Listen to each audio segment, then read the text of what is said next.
I remember when I was 13, I was obsessed with Indiana Jones. I was obsessed with the concept of adventure and finding hidden treasure. In order to fill that need, I would go in my backyard and explore the woods. The woods went on what felt like forever. It was always one of my goals as a child to explore all the way through the woods and into the next town.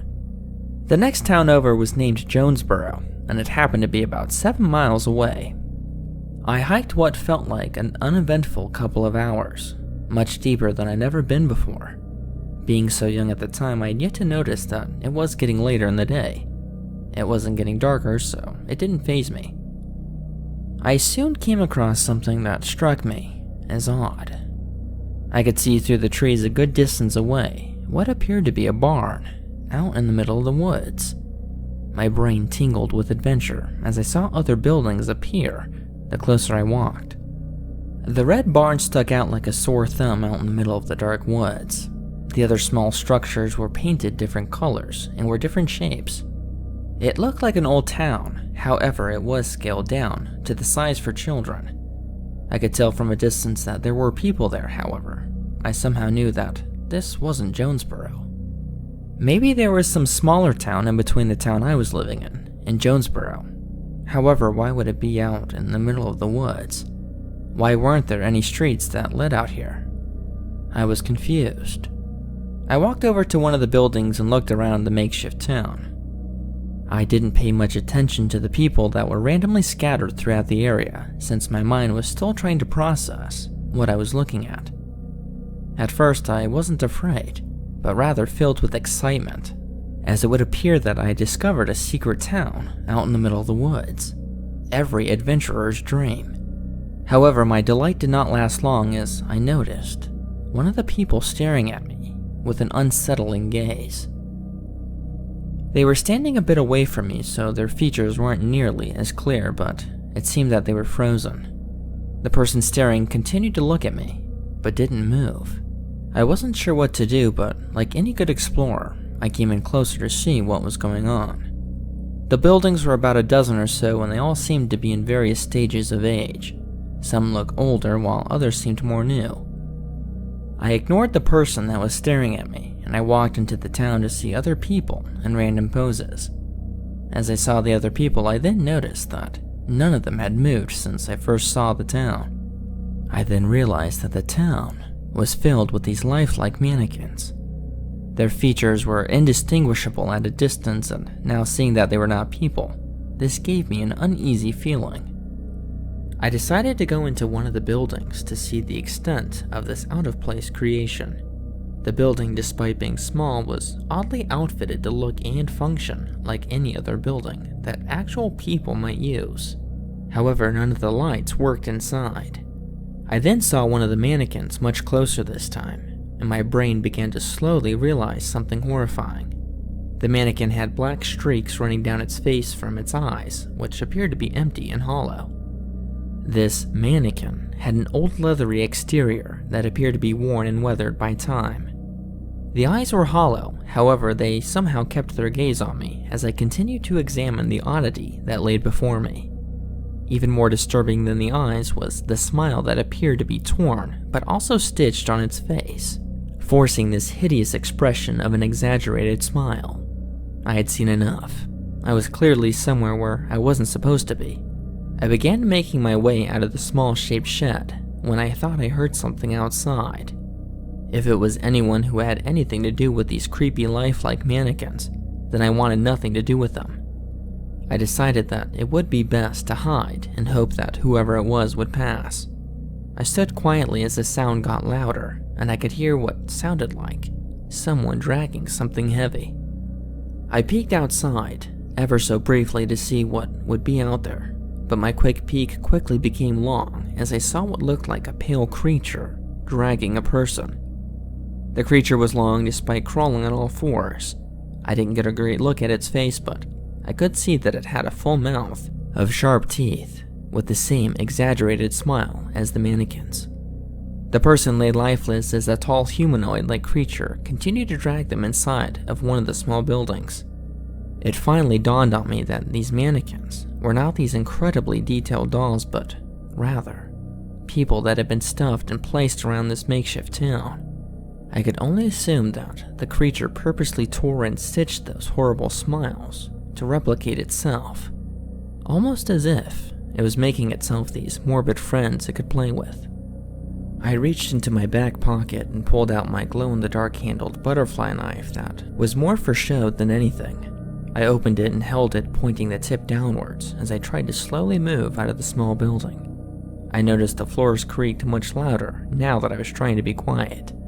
I wasn't sure what the creature's abilities were, or if it could even hear, but I assumed that stealth would be my key on getting out of here alive. It was soon clear that hearing was something it could definitely do. I placed my hand on my face as I held back my terrified breathing as the creature emerged from the small building and cocked its head, as if it was trying to listen. It stood upright, revealing its true height to be around 8 feet tall. The sun was getting much lower now, and the visibility was getting worse by the minute. The longer I was out here, the worse things were going to get. The creature then went back on all fours and started to inspect each building. I had no choice but to make a break for it, as it entered one of the furthest buildings away. Instead of sprinting full blast, I tiptoed out of the building and headed back the way I thought I came. I instantly knew that this was a mistake. I could hear the creature thrash around the furthest building. I sprinted through the woods in the direction I could only wish to be home. The sounds of the creature were still back at the small town, as if it was trying to figure out which way I went. It didn't take long for it to figure out where I was, as I could clearly hear labored breathing not too far behind me. At this point, I had regretted going so far into the woods, especially so late in the day. The sun at this point was now setting, but there was still a little bit of a dull glow in the distance. I was hitting low-hanging tree limbs and branches, trying my best not to trip on anything. I knew that if I had fallen, I was definitely dead. The sounds behind me were so loud that I knew it could definitely see me. I didn't glance backwards, not even once. It seemed to be screeching now, not because it was afraid or angry, but I think it was more out of excitement. The next thing I know, I'd been tackled to the ground. The tackle had knocked the wind out of me and also knocked my knife out of my hand. The creature's screeching began to sound different, as if it had suddenly caused itself great pain.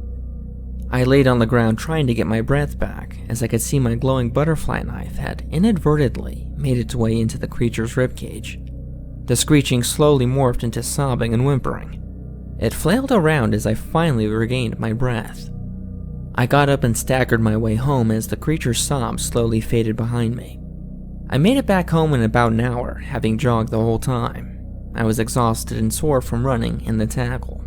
I told my parents immediately what I saw, and thankfully, they actually believed me. We called the police and made a report. They weren't able to come out until the next day. The police showed up early the next morning, and I told them where it was in the woods. They asked me to guide it to them, and I somehow mustered the courage to do it. The hike was longer the second time, and I was half expecting the small town to have disappeared, but sure enough, it was still there. The human dolls were still placed across the town, and it didn't take long for the police to identify most of them as missing people in the last 6 months. Even having shown the police the small town and all the dead people, they still found the part about the creature to be difficult to believe. I don't really care if they believe me or not. I told the truth, and there was not much more I could really do. The hike back with the police was relieving. I knew I wasn't crazy, and people actually believed me. I felt that this nightmare was now behind me, and this huge weight was lifted off my chest. That was until, however, when we got back to my backyard. As we exited the tree line, something caught my eye. It laid in the grass not too far away, but I immediately recognized it. It was my butterfly knife. Not only did the creature follow me, but it knew where I lived.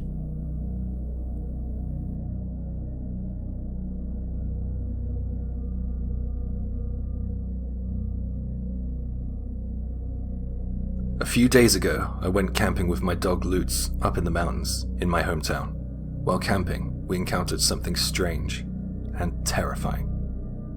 Let me just say that I'm not a good writer. This story might be long, but please listen to the end, and I will answer any questions on this thread. The place I camped is in Ishikawa.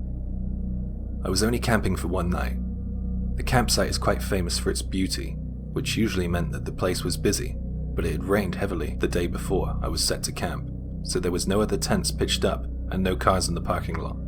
The park ranger at the gate let me know that I would be camping alone. There was this U-shaped concrete construction all the campers used to build a fire, kind of a windbreaker. After a while, I was able to get a little fire going, and I went about preparing dinner.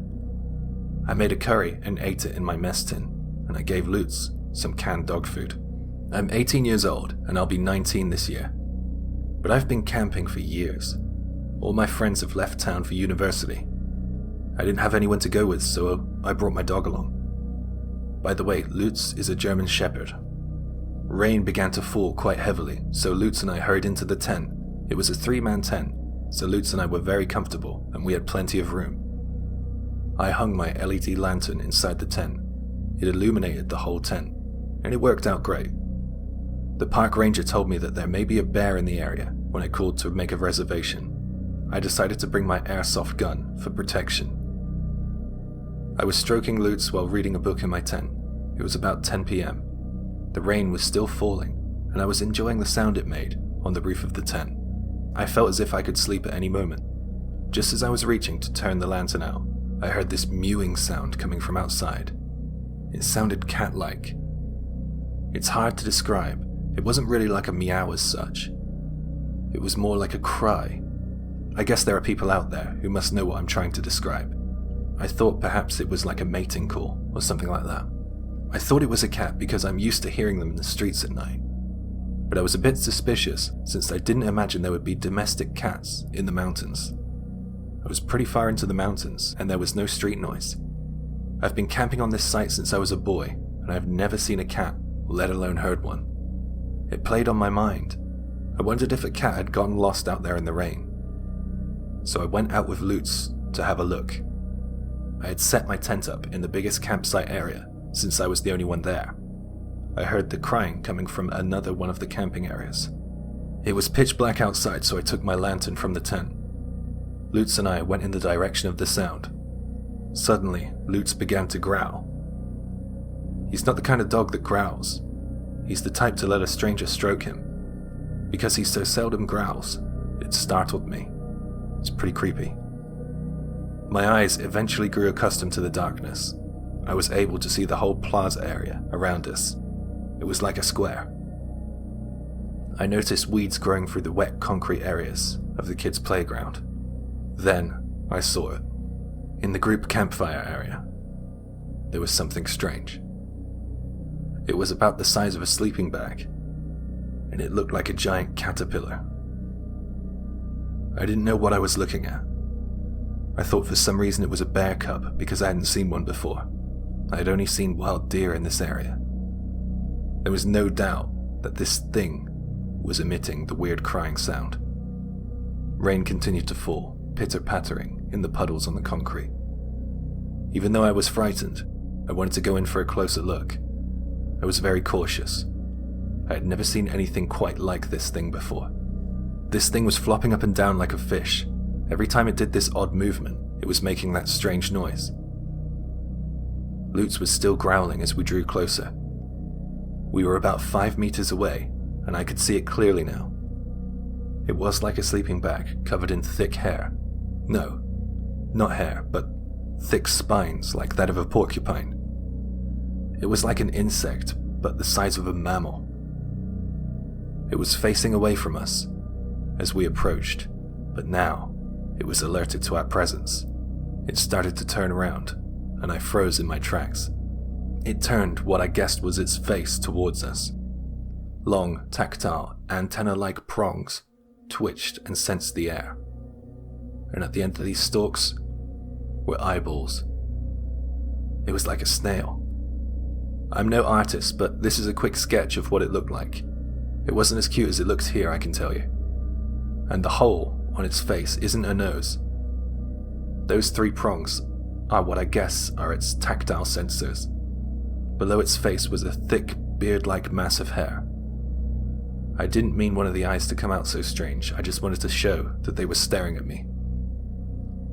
No longer than a couple of seconds must have passed, but it felt like an eternity to me. All the sound in the world drained away.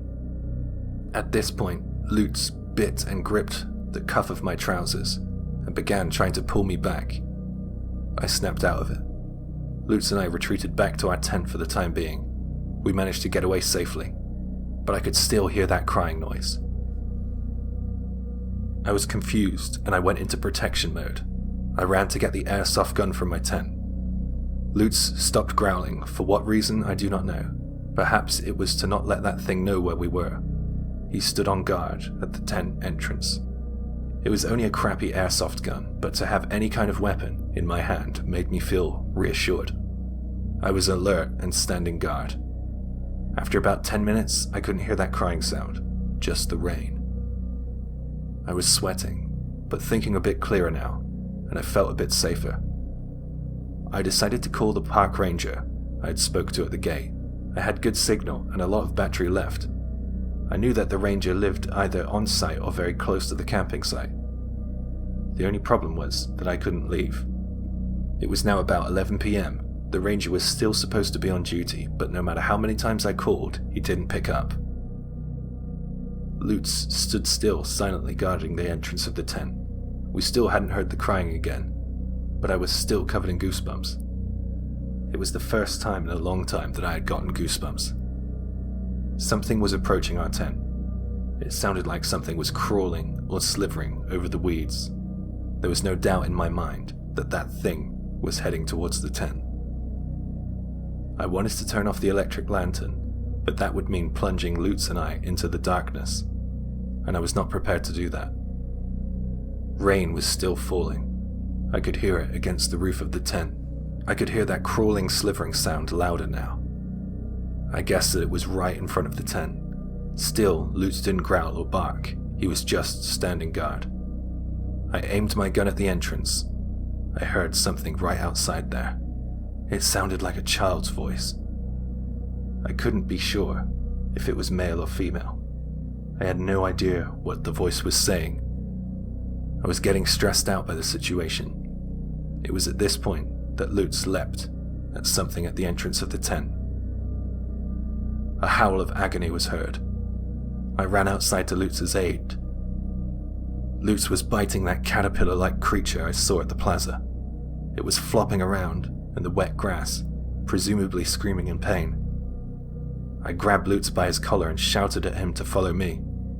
We ran as fast as we could towards the ranger's hut. We were running in the darkness, and I checked if Lutz was back there following me by calling his name. He replied with a bark each time, amidst the distant rumble of thunder. Rain lashed us. My coat was saturated, and my hair was slick to my skin. With the lantern in my right hand and my airsoft gun in my left, we ran, solely focused on getting to the ranger's hut. I also had a knife tucked into my belt line. It wasn't easy going running through the forest in the dark with only a lantern as a light source. The campsite was pretty well maintained, but I wasn't running on concrete anymore. I was running on the wet, slippery grass. I didn't have time to take any precautions while running. I was too scared. I'd tripped magnificently on a tree root. I went flying through the air, down a small grass verge, and somehow managed to hold onto the lantern and my gun. But I smashed my head pretty badly. My field of vision was all blurry, and I was disorientated. Lutz was whining and growling in my direction from above. My body wouldn't move. I thought for a second that I had really injured myself. I focused on Lutz's barking, and eventually, my vision came back to me. I was able to get up. I don't know how long I was down there for. As I was climbing back up, I could hear Lutz barking like mad. I instantly became more anxious and worried for him. I was climbing as fast as I possibly could, yet I was still groggy. When I managed to clamber back up to him, that thing was back. It was squaring off with Lutz and hissing at him. Lutz was standing guard at the point where I fell.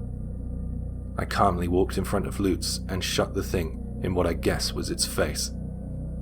I knew that my airgun wasn't the most powerful, but I needed to do something to get some distance between us and that thing.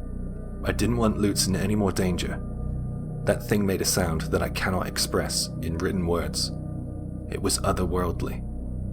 Lutz and I started running again, towards the ranger's hut. I was soaking wet, with the rain from the incessant downpour, aching from my fall, and caked in mud.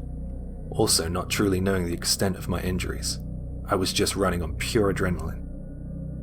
I saw the lodge up ahead, and we slowed. We were finally back to the ranger's hut. The door was locked, but the lights were on. I banged on the door with all my might.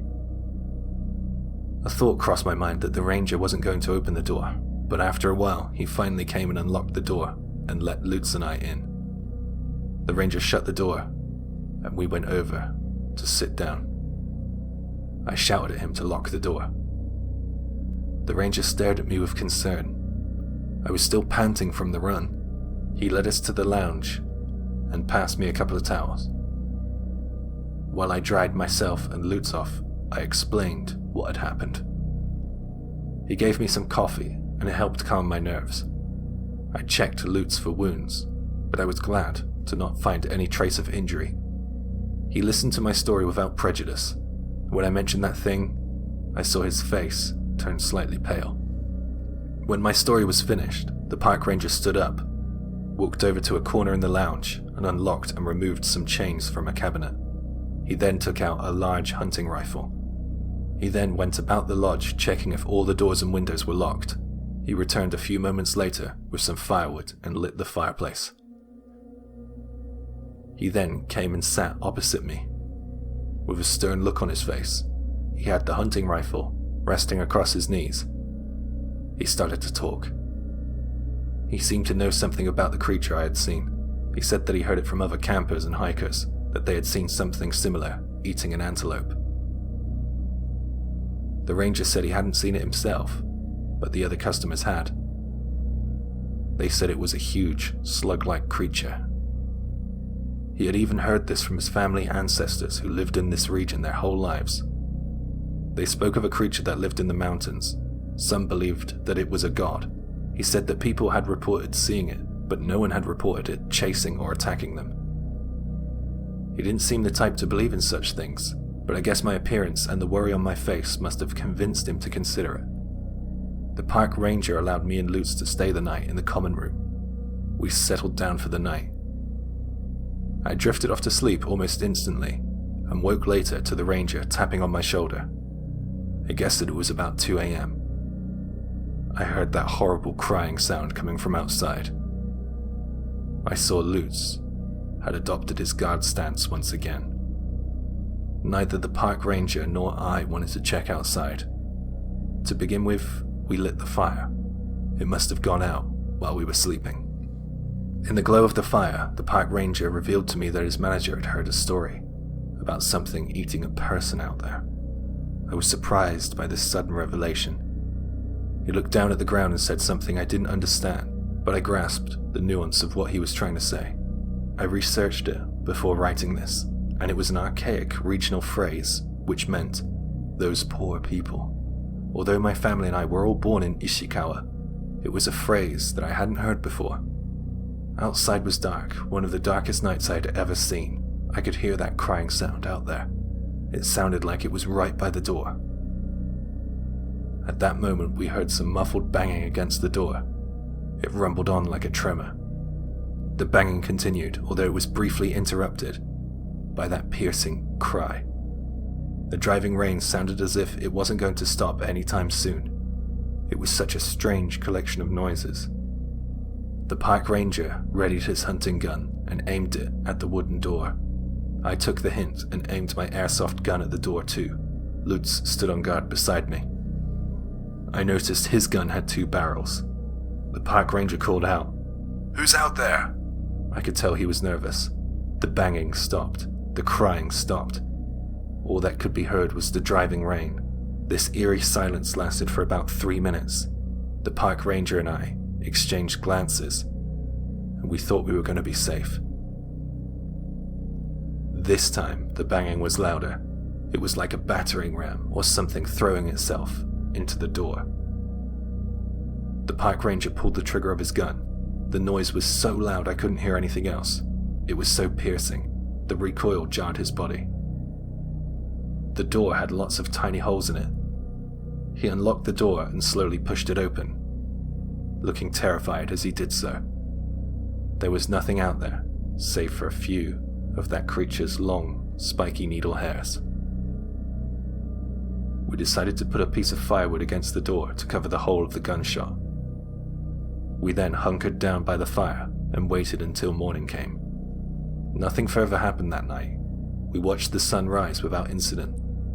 It was the longest night of my life. We had been kept in such a total state of readiness that we were completely exhausted. The park ranger put in a call to the local hunting club, and about 2 hours later 3 men arrived, aged between 50 and 60 years old.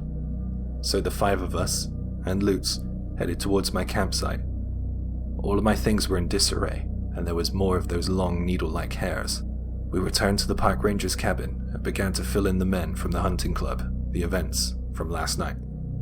Even though the men from the hunting club hadn't seen the creature in question, they had heard the local legend. That happened yesterday. I'm now at home. Lutz's mouth looks pretty bad, so I've taken him to a vet. He's staying overnight since his condition is not great. I'm so worried about him. I got a ride home with one of the older men from the hunting club. He said that he heard many stories about the thing I saw in the mountains, and there were many names for it.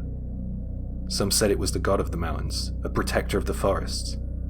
Another story he mentioned was that the creature was the result of a deformed child interacting with a spirit of the forest. Before he dropped me off, he asked for my phone number to keep in touch. He had some ideas of going to a shrine together. Here's a Lutz update. He's still with the vets. They tell me that he's not eating anything, but this baby food looking dog food. He's not moving much either. Not having Lutz here, after he risked his life for me, is heartbreaking. I keep staring at his basket and wondering how he is. The vet told me that they will have to wait and see. Here's a photo of him. I will post an update on Tuesday or Wednesday. I went to the vets on Tuesday. It looks like I'll be getting Lutz home for Monday. I was so relieved. I've been on a total high all day. On Wednesday, I got a call from the hunter. He and the park ranger decided to go to the temple to speak with a priest, and I decided to join them. I will let you know what happens with that. I thought we would meet a stereotypical looking monk, but the priest looked to be in his 30s. The hunter, the park ranger, and I sat across the desk from the priest. We told him our story, and he listened without prejudice, and what appeared to be genuine interest right to the end. The hunter chipped in with the additional stories he had from his buddies about the creature. The priest knew the creature we spoke of. He said that there were numerous accounts handed down through the town's history and folklore. I was a bit confused and bewildered. Did everyone in the town know about this thing? When we had finished our stories, he told us an account he had heard from his predecessor. He said that the creature was fueled by the spirit of a deformed child who was led to the mountains and left to die by his parents. The second account stated that it was a large hornworm, and an ancient practice was to present this giant hornworm, a newborn child, as an offering. I won't go into the details I heard, as they were gross. It was disgusting. I didn't think the thing looked that much like a hornworm though. I thought it looked more like a slug. Seems this cryptid has some sort of fame in this town. I decided to keep in touch with the priest, and he would ask regularly how Lutz and I were doing. He tried to provide more theories about the creature too. He said he heard a story from his grandfather. In ancient times, there was a village on the mountains. The inhabitants of the village lived their lives without interaction from outsiders until they were discovered. The inhabitants of the mountain village looked very physically different from the people who found them. They were described as being fantastically grotesque, especially the children. They were persecuted for their looks and their beliefs. These mountainers believed in rebirth and reincarnation. Fearing the outsiders had come to change their way of life, the mountain villagers chose some children to become gods to protect them via rebirth. When the outsiders heard about this, They tried to wipe out the mountain villagers and their history. The remaining living ones were forced to live in the mountains in secret. In this town there is a common nursery rhyme about the importance of not seeking revenge on others. He updated me at another point, saying that some hikers had gone missing, and another group of campers from the site I stayed at reported another sighting of the creature. I tried to search the campsite's webpage, but it's been deleted. Maybe that's for the best. Thank you for listening to my story. I'll update if anything else happens.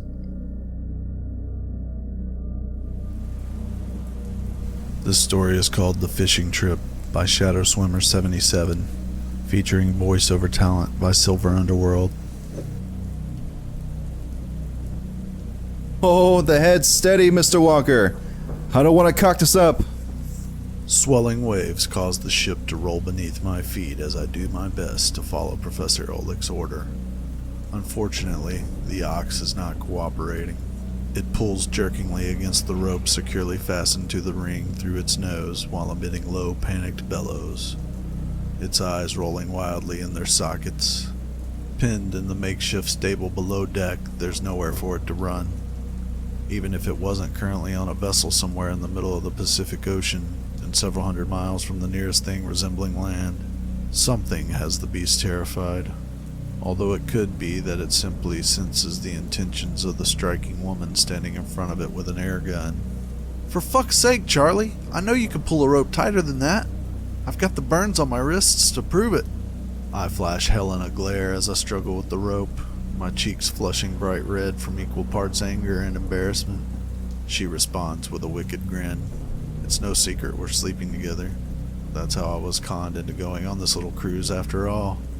But I still don't feel the need to blatantly parade the fact around in front of her father. Dr. Reynard Oleg is a visiting professor out of Oslo, whose expertise is in cryptozoology. I hadn't realized such a degree even existed, but apparently I'm not as informed as I thought. The Loch Ness Monster, the Wendigo, the Tassel Worm. Oleg has dedicated years of his life to studying and cataloging the stories and legends of these and dozens of other fantastic creatures, going so far as to conduct extensive field research into the claims of their existence. Due to his lean, sharp features, surprisingly cunning intellect, and most probably his parents' choice of names, Oleg has been dubbed the Fox, after the French fable in pretty much every circle he inhabits. His daughter Helen serves as his primary research assistant, and as such is accompanying him for the duration of his stay at Pocatonic University, where I'm studying for my doctorate in engineering. Her raven black hair and oddly shaded eyes, steel gray flecked with purple, give her an exotic if decidedly un-Nordic appearance. Still, she has the muscle tone of an Olympic gymnast, and at 5'10" could easily be imagined falling into the ranks of the fabled Valkyrie. I first saw her at a social mixer last fall and was immediately taken. Imagine my shock when my lame attempts to talk to her were accepted and even encouraged. 2 weeks later, we were fucking like it was going out of style. Our relationship stayed on that course for about 6 months when she informed me she would be going with her father for an extended trip during the summer as part of his research. Would I like to accompany them? The fact that she'd been naked when she asked probably helped guide my decision. That's how I came to be wrangling a terrified ox on a Korean-manned fishing boat 600 miles off the Japanese coast. Wrapping the rope more firmly around my hands, I brace my foot against the bulkhead and pull as hard as I can, momentarily arresting the panic of the animal's movement.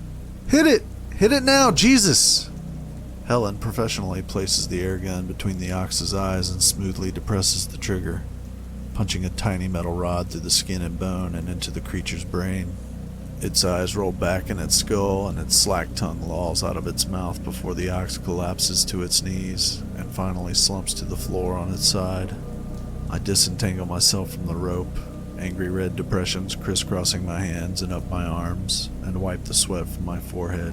Christ! I've never done this before, but I mean, don't they usually use a cattle prod or something to stun these guys first? The fox gave me a pinched look. In your typical slaughterhouse, yes, Mr. Walker. I found it best to avoid using electricity whenever possible in these matters. there can be unforeseen complications. Besides, certain research suggests that chemicals released in the brain due to intense fear serve as something of an intoxicating marinade for more predatory creatures. All the better for our purposes here. Stunning, the beast beforehand could rob us of a potential advantage. Helen, if you would please. Exchanging her air gun for an enormous bone saw, Helen enters the pen and begins working on the dead ox's neck. The metal teeth slide through the muscle and tissue as Helen manipulates the saw as smoothly as a lumberjack. It catches briefly when it hits the vertebra, but she pulls the blade free with a sickening cracking noise of snapping bone before repositioning and continuing her grisly work. I feel my gorge rise to the base of my throat and glance down at the floor, only to leap away from the slowly growing pool of blood that has spread from the pen and now threatens to soak my boots. I hastily move away from the danger zone and turn my eyes from the butchery, desperately wishing I could turn off the squelching sounds as easily.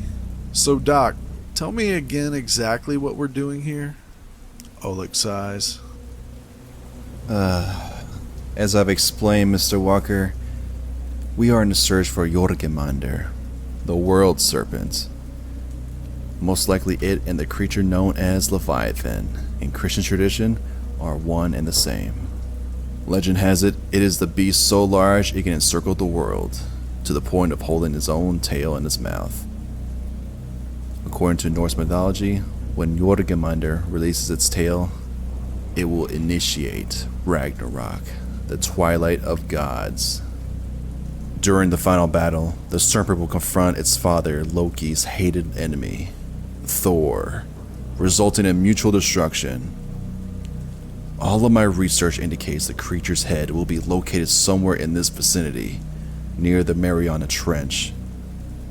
As the lowest point of the planet and one of the few environments not fully explored by humans, it is the most likely location a creature that large could remain relatively undetected.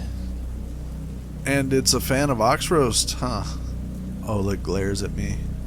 Yes, in one of the most commonly artistically rendered stories, Thor managed to accidentally catch Jorgemander on his hook, which he baited with the ox head. He attempted to kill the serpent with his hammer, Mjolnir, but, oaf that he was, managed to let Jorgemander escape. We are attempting to recreate this event. But Professor, what exactly are you planning to do if you actually manage to catch this thing? Finished! Beaming, Helen hefts the severed ox head to her shoulder. Her hands and face are splattered with crimson, and a slow trickle of blood continues to seep from the stump of the creature's neck and drip on the floor. Her strange speckled eyes are alight with excitement and anticipation. Excellent, my dear. Let's get our bait up into the main deck. Ignoring my question, the fox turns and leads the way up the stairs, Helen following closely, carrying her macabre prize. I stay a little behind and glance back at the pen. The ox's body remains slumped where it fell, the muscles of the legs twitching and jerking ever so slightly as the onset of rigor mortis slowly takes hold. I involuntarily shudder and turn after the professor and his daughter. Once on deck, I move to the fore of the ship where Oleg and Helen are already baiting an enormous meat hook with the ox head still dripping blood and ichor. The hook is in turn rigged to a large crane that Oleg had installed specifically for this excursion. Helen works the controls as Oleg guides the grotesque lure over the side and slowly lowers it to the calm seas. So what do we do now, Professor? Now we wait. The fox smiles. And wait we do. For weeks the seas are calm, the skies clear. Every few days we repeat the exercise below deck with another terrified ox as the seawater rapidly rots the head to a state where I doubt even a monster would find them appetizing. By the fifth time I find that I have become quite proficient with my duties. I do not know if I am pleased by this. One day is soon lost in the next, with little to distinguish them other than the occasional morning slaughter.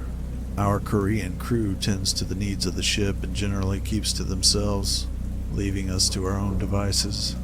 My few brief encounters with individual sailors convey they are a surly lot.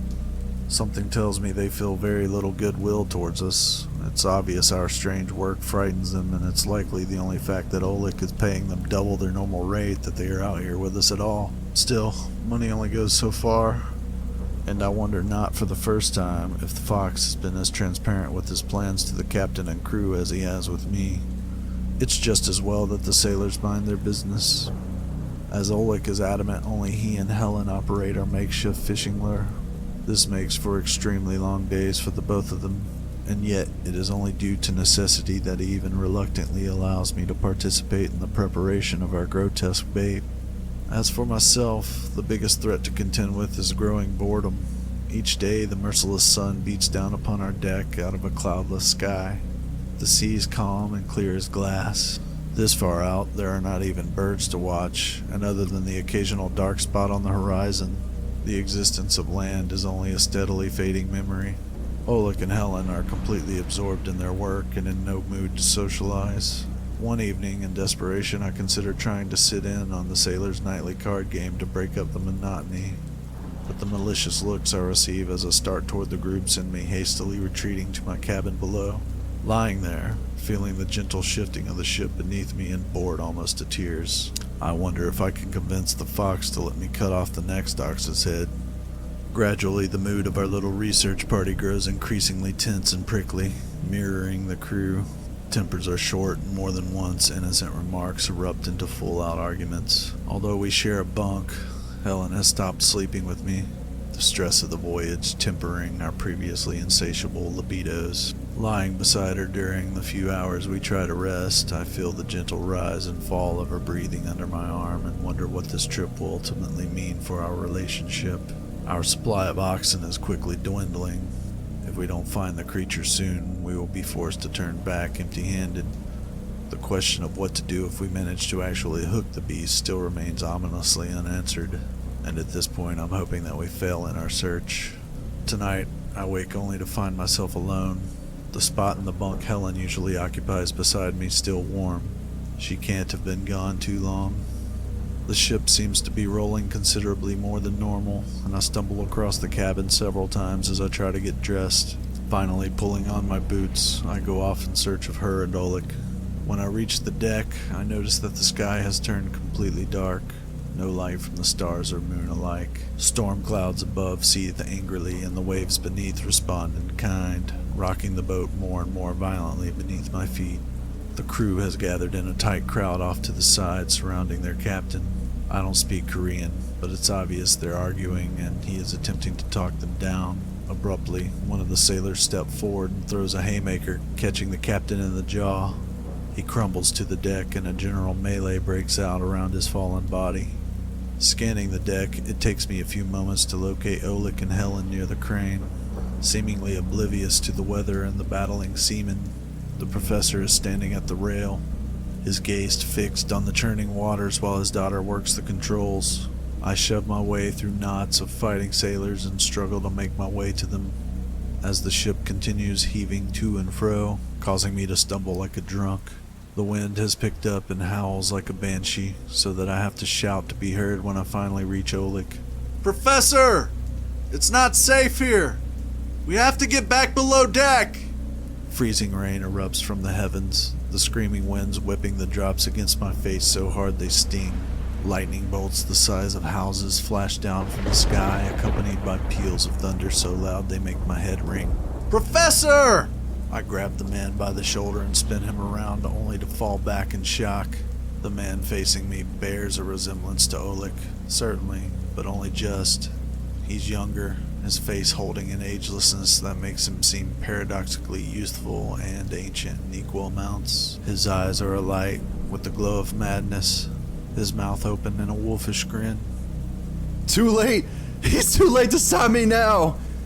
He giggles like a lunatic. We found it! We found it! Shrieking peals of laughter accompany him, and I turn to where Helen was operating the controls.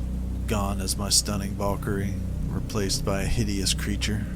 Half of her body is covered in pale, perfect skin, the other rotting lumps of flesh the same purplish hue as the flecks in her eyes. Her cackles are lost as the wind whips itself into even greater fury. the ship rocking so hard I'm terrified we will capsize at any moment. The boat is thrashing too hard for me to even contemplate trying to make it back to the hold. Just as I have this thought, an enormous wave crashes over the deck, sweeping several sailors over the side. Their screams are quickly drowned by the raging storm and they disappear beneath the waves. I spy a coil of rope tumbling across the deck. Desperately grabbing it, I manage to lash myself between the two cargo brackets. Helen was right. I pull the ropes very tight. Temporarily secure, I look around. Astonishingly, the man who was Oleg has jumped up upon the bow, deftly riding the ship like an enraged bronco. Raising his arms towards the screaming heavens, he howls into the storm. Come, brother! Meet your doom! With that, the largest wave yet slowly tilts the ship so that it is riding almost completely on its side. From where I'm lashed to the deck, I am now practically vertical and have a perfect view of the rolling waters disappearing far off into the horizon. In that moment, my mind breaks. From out of the sea protrude miles and miles of glistening serpentine coils. The scales are the dull color of seaweed, encrusted with barnacles and all matter of ocean life. An enormous head the size of a mountain erupts from the depths. Blind white eyes fixed above a cavernous mouth glistening with dozens of rows of fangs. Opening its great maw wide, Leviathan lets loose its battle cry. Its roar so loud I feel my eardrums shatter in my skull. In the clouds high above, I barely make out the tiny figure of a man at the heart of the storm. Bolts of lightning seem to coalesce around him, filling him with their impossible power. Shining like the sun, the figure streaks out of the sky like a comet, flying directly at the head of the serpent. The beast rears up to meet its foe, and on impact the world is enveloped in an incredible blast of white light brighter than the core of an atomic bomb. The stress of the heaving sea is finally too much, and I feel the ship shatter beneath me. Slowly, the two broken halves descend into the seething waves. I struggle against the ropes securing me to the deck, but the wet knots slip in my fingers. The restraints that were only moments ago my salvation becoming my doom in the merest instant. Flailing about for something that I might use to cut the ropes, my fingers grasp only salt water. My frustrated scream is lost in pearls of thunder as the vicious battle carries on. As the storm continues to rage, the surety of my fate becomes clear. I relax as the raging waters roll over me. Ultimately accepting the inevitability of what is to come, I breathe in deeply, welcoming water into my lungs. My only thought that I may be one of the lucky ones. Soon, even that thought is lost as I sink deeper. My mind as black as the seas that embrace me. Down, down, down into the depths I fall, lost to the world of men, and gods, and monsters.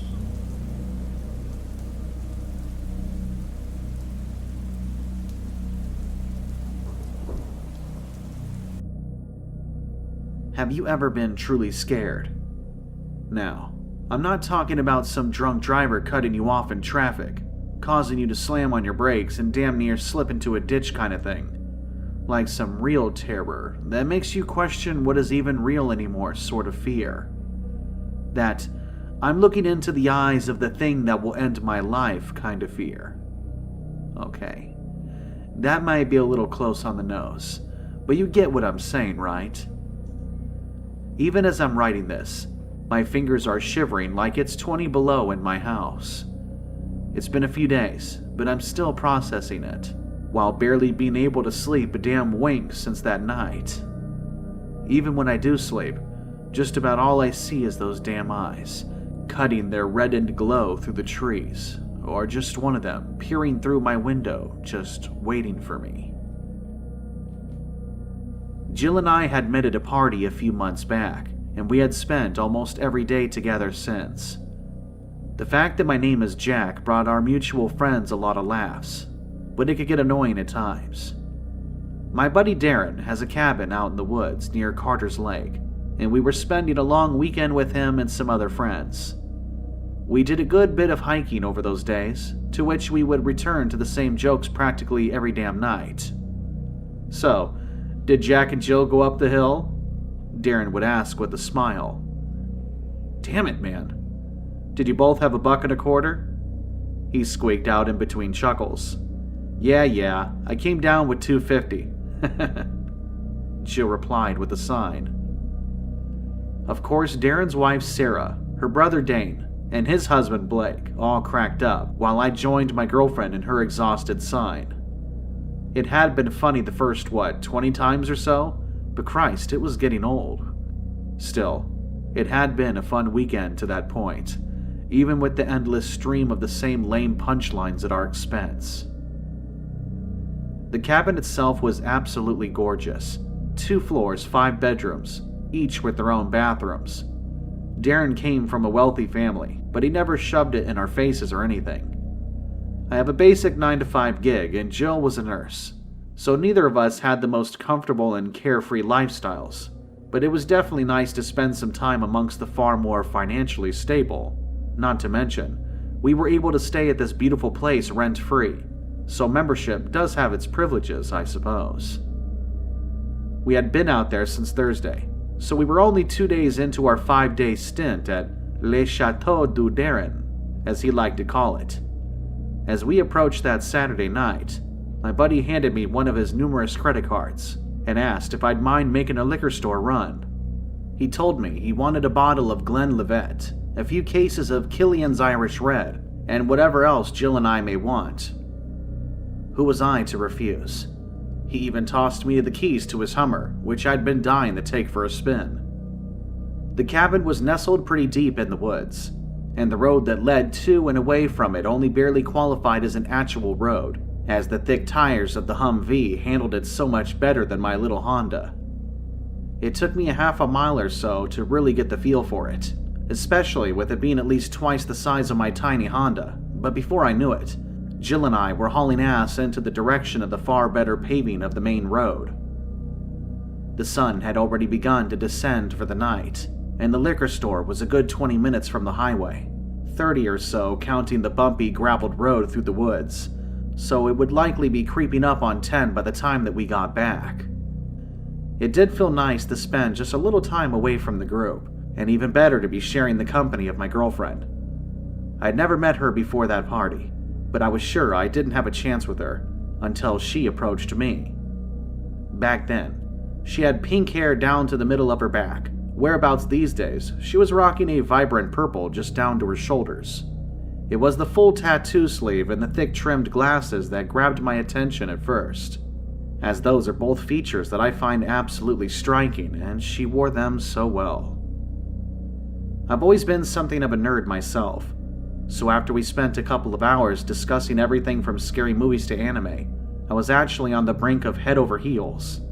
I'm just a shaggy-haired dork from a small town on the other side of the state, so I couldn't ever expect to have met someone who checked every single box I looked for in a woman. Sure, we had our share in pointless spats over our short time together, but that only made the makeup sessions so much more exciting. I almost wondered if we had those random disagreements with that factor in mind sometimes, but that might just be me. As we pulled up to the intersection to the highway, that was probably the first time I noticed the sounds. We had the radio blaring most of the ride, while we god-awfully attempted to sing along, but I've always had a strange habit of turning down the volume at intersections, especially the busy ones. Don't worry, I haven't gotten some long-winded backstory about some 5-ton dump truck I didn't hear because the radio was too loud or anything. It's just something I've always done since I started driving, for one reason or another. Whatever the reason, that's when I heard the howling, though I'm not entirely sure if that's what I'd call it, to be honest.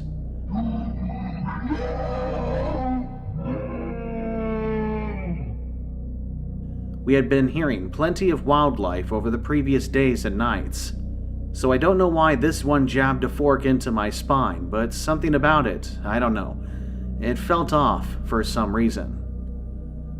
I don't know if there was any wild dogs or wolves in the area, but I had heard anything from birds chirping to squirrels squeaking around the cabin. There was the occasional barking, but I'd just assumed that to be some distant neighbor's pet or something. If this wailing, gargled howl did come from a dog, it was from a breed I had never seen or heard of before, and it sounded to be a veritable beast of one too. You hear that? Jill asked, looking as alarmed by the noise as I did. Freaky, right? I replied, attempting to sound unfazed.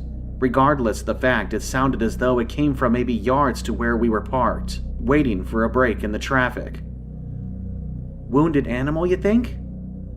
Maybe so. We'll keep an eye out when we come back, yeah? She just nodded before I turned on to the highway, cranking the radio back up to drown out any other potentially unnerving sounds. I still couldn't say why that random howl got me so shaken up, in all honesty. For one reason or another, something about it seemed like it was directed at us, if that makes even the slightest bit of sense. It sounded like it was threatening us in some way, like the old haunted house movies, with "Get Out" painted across the walls in thick blood, dripping down the drywall. Of course, I may well have been way overreacting. My mother always told me I was far too imaginative for my own good, so I tried to push it back to the side for the time being, continuing on our quest for a backseat load of booze. As predicted, it was getting close to 10 by the time that we arrived back at our slender opening to the graveled road, and as much as I enjoyed driving Darren's Hummer, I was ready to kick back and relax. Jill was shifting in her seat, looking equally as tired of being on the road.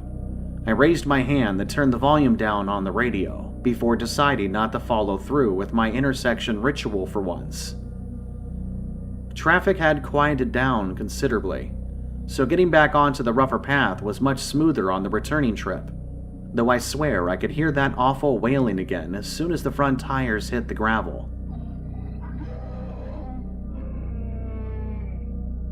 I was sure it had just been in my head, until my girlfriend gave me a sideways glance, before wrapping her fingers around my hand, resting on the center console.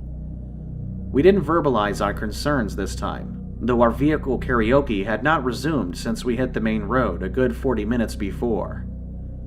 When Jill screamed out, after we had only been back on the road to the cabin for a few minutes, I damn near slammed the Hummer into a tree. "Jeez-o!" I yelled, fighting to keep control of the heavy vehicle. "Did you see that?" Jill asked through heavy breaths. "See what? What's wrong?" "The eyes. Did you see them?" "What eyes, babe?" "They were right next to us. Bright red eyes, just..." Her words were cut short when another wailing howl echoed from seemingly right behind us.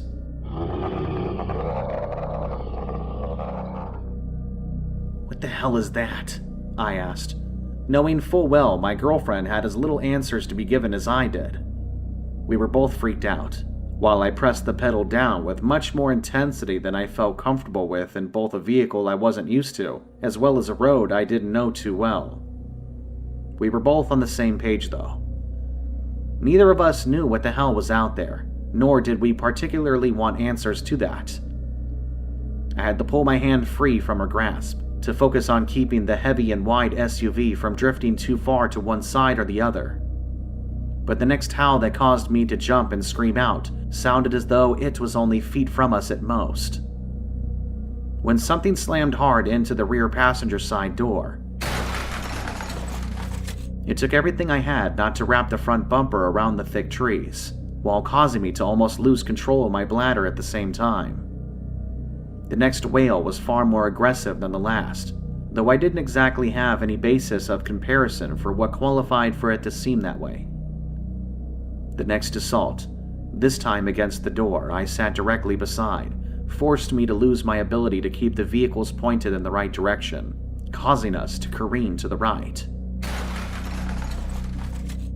Though there were an overgrowth field along the passenger's side door at the time, Jill and I were both yelling out as the wheels bounced across the elongated blades of grass, while almost getting lodged in the occasional dip. I still fought to guide us across the less desirable path, hopeful to escape whatever the hell it was that seemed set on tormenting us. That very battle came to a close when one final assault to the left side of the Hummer sent us tumbling across the grass and dirt, ultimately ending with a thickened tree trunk damn near crushing the roof down onto us. We were both shaken, not to mention bruised and bloodied. Neither of us seemed to be badly hurt, though it was hard to get a full idea of our injuries, hanging on to our seatbelts in a half-crushed Humvee.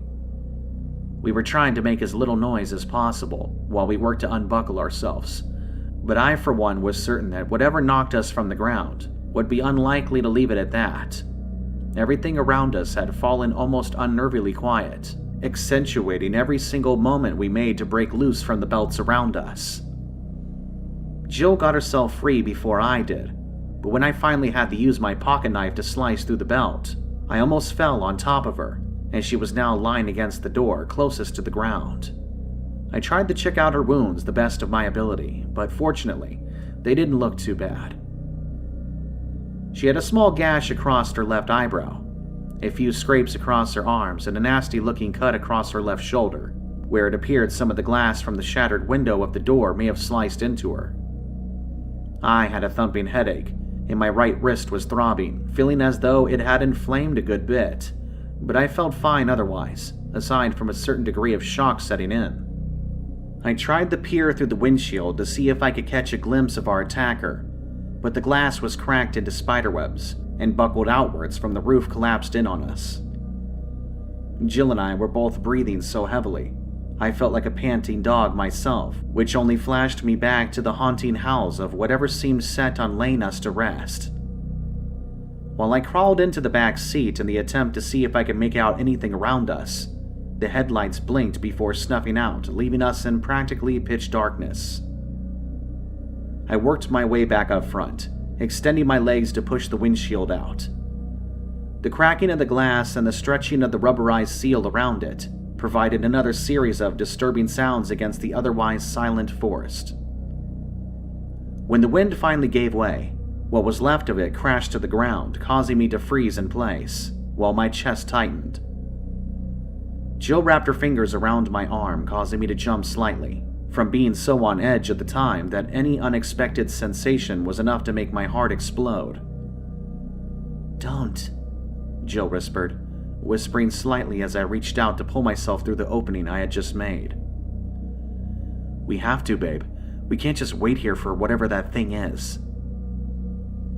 I felt her grip release, allowing my right arm to join the one that now held on to the window bracket.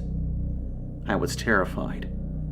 I wouldn't even attempt to convince myself otherwise, but I knew we just couldn't sit there and wait while hoping for the best. I felt the warped and crushed Hummer rock and tilt as I worked my way out into the field next to the tree line we slammed into. Jill was visibly shivering as I held out my hand to help her out. She reluctantly reached out, before another of those haunting wails howled out in the distance I couldn't pinpoint.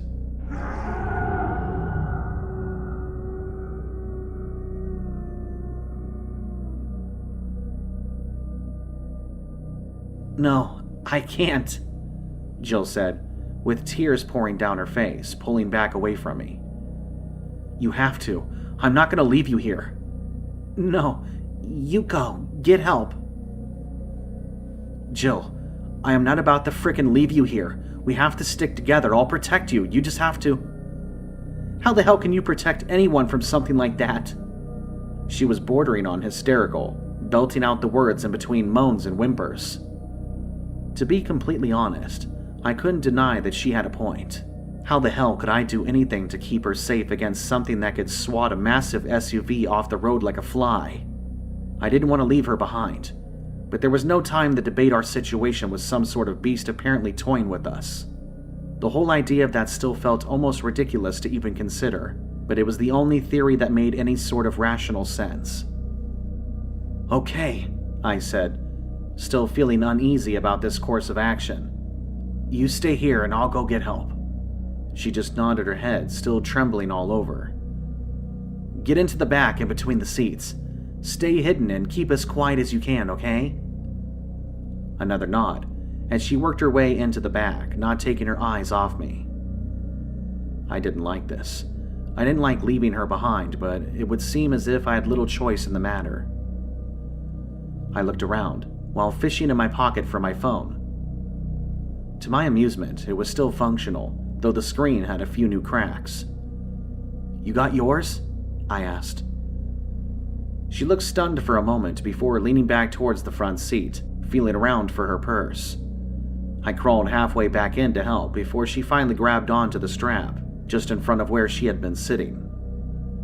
She pulled out her untarnished phone, looking back at me with a strained smile. "Anything happens, you call me, okay?" She let out a heavy and stuttered sigh. "No service. Frickin' figures." She chuckled slightly, but it was about as phony as a laugh could possibly sound. "Damn it," I said, with what felt like an even more forced and falsified giggle. "Just go. I'll be okay here." "I'll be back as soon as I can, okay? I'll bring help one way or another." She nodded again before "I love you" passed through her lips. We still hadn't spoken those words to one another, but I couldn't deny they had been lingering in my mind for a while now. Of course, I'd most certainly hoped to be in a far better situation to reveal these feelings, but it still made a warmth spread through me I hadn't realized was lacking from my extremities at the time. "I love you too," I said with a far more enthusiastic smile than I knew myself to be capable of. She beamed back at me, and that alone lit a fire under me to find a way to get us both through this in one piece. We just looked at each other for a few more moments, until she shrank away behind the side of the passenger seat. "You stay hidden, no matter what, you hear? If it sounds like hellfire is raining down around you, don't even think about coming out." She didn't speak, only raised her upturned thumb up from behind the back seat. Were it not for the circumstances, I would have actually found it sorta cute, but I needed reassurance on this. "Babe, I need you to promise me." "Yeah, I hear you, I promise," whispered from the back. My heart was jackhammering as I turned to face whatever laid ahead of me, still feeling quite lost amongst the foreign surroundings. Fortunately, my eyes had grown somewhat accustomed to the darkness, with the crescent moon above lending a hand. I still couldn't figure out why whatever had attacked our vehicle had suddenly taken it upon itself to disappear, but I wasn't about to let my guard down. I gripped the hilt of my pocket knife so tightly, I felt as though I would dig my fingertips into the flesh of my palm. I was sure it would offer little protection against something that could so easily force a heavy SUV from the road, but it was my best and only defense at the time. I crept onwards, trying to remain as quiet as possible, which was no easy task with discarded branches and dried out leaves lining the ground beneath the grass. Even in the open field I was crossing to seek out the road that led back to the cabin. I had no way of knowing how far I would have to walk to get back there, but I was sure I was closer to that than the highway we had left in the dust. When I was finally able to make out the graveled road, the open field had led me to another section of dense forest. It was much easier to keep myself concealed behind the trees, but after a good enough half-mile of hiking, I walked out into another open wide area. I had been steadily growing more confident that I may actually survive this, when yet another wailing howl echoes across the darkened trees to the left of the road.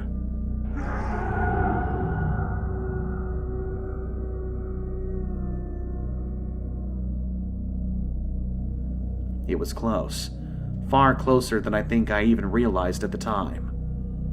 Though my breathing had begun to settle down over the last handful of yards, I was now on the brink of hyperventilation, frozen in place, erratically cutting my eyes across the trees.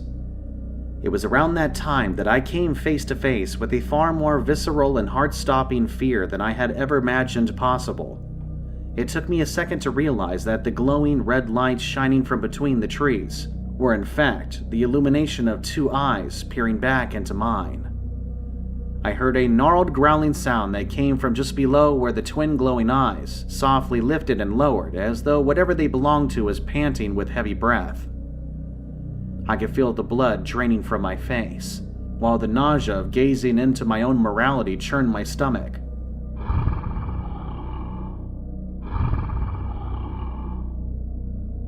As the rough growl grew more aggravated, the eyes sunk lower, giving me the image of something preparing to pounce.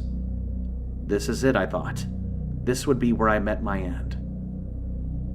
It happened so quickly, my mind could barely grasp what was happening.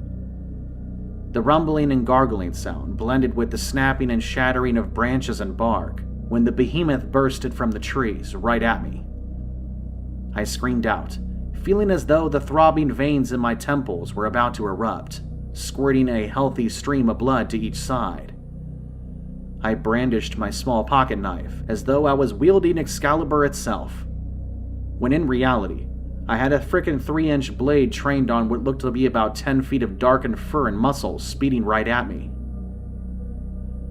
I felt my body soaring backwards through the air after a giant hand swatted me across the chest. I knew something was broken when I made contact with the ground, but I was in such shock I had no way to know what had snapped, only that it hurt like a son of a bitch. I raised my dizzy head to see the thing charging at me on all fours. It looked like an enormous wolf, though its eyes still shone that eerie glow, illuminated the elongated, wrinkled snout, while thick drool slobbered from its gaping maw.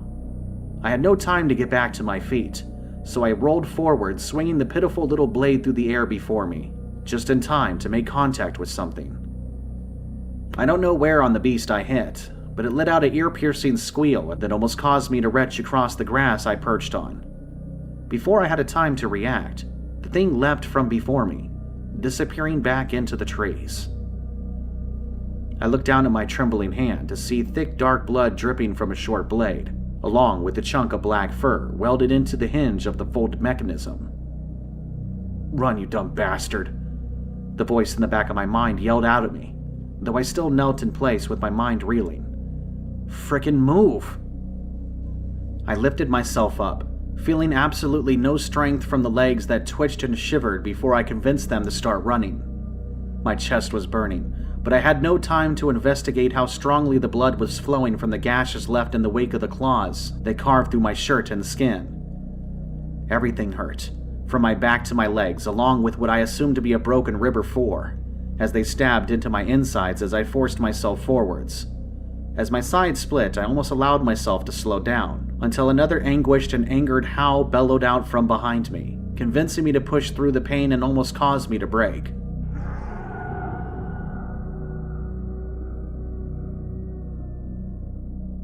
The agony had grown almost impossible to tolerate, but I wouldn't let up.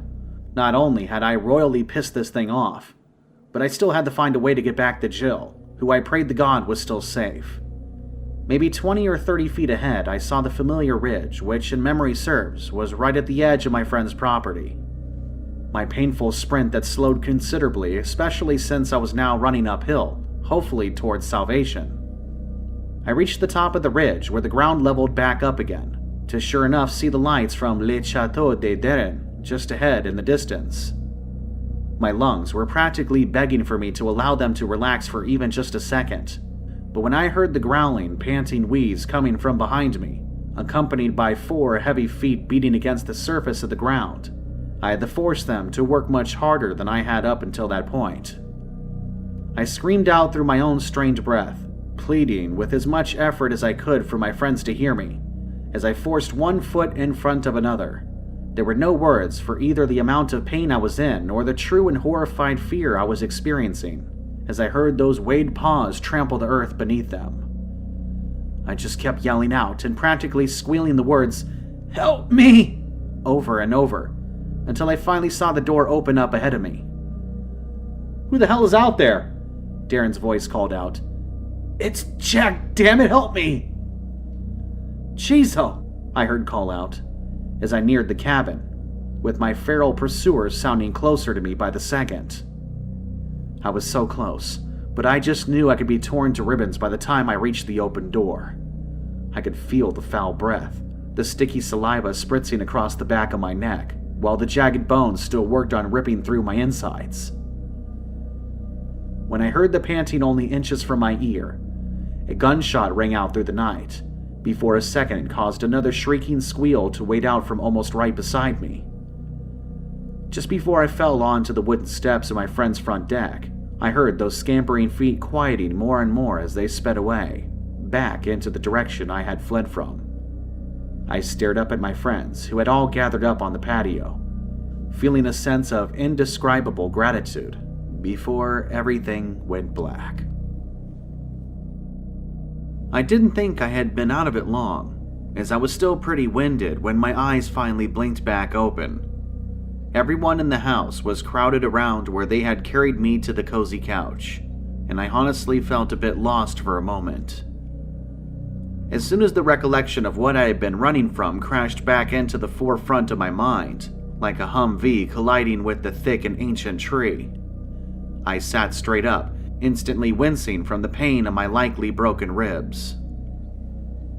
I gripped my hand around where the agony screamed from, to find I now had bandages tightly wrapped around me.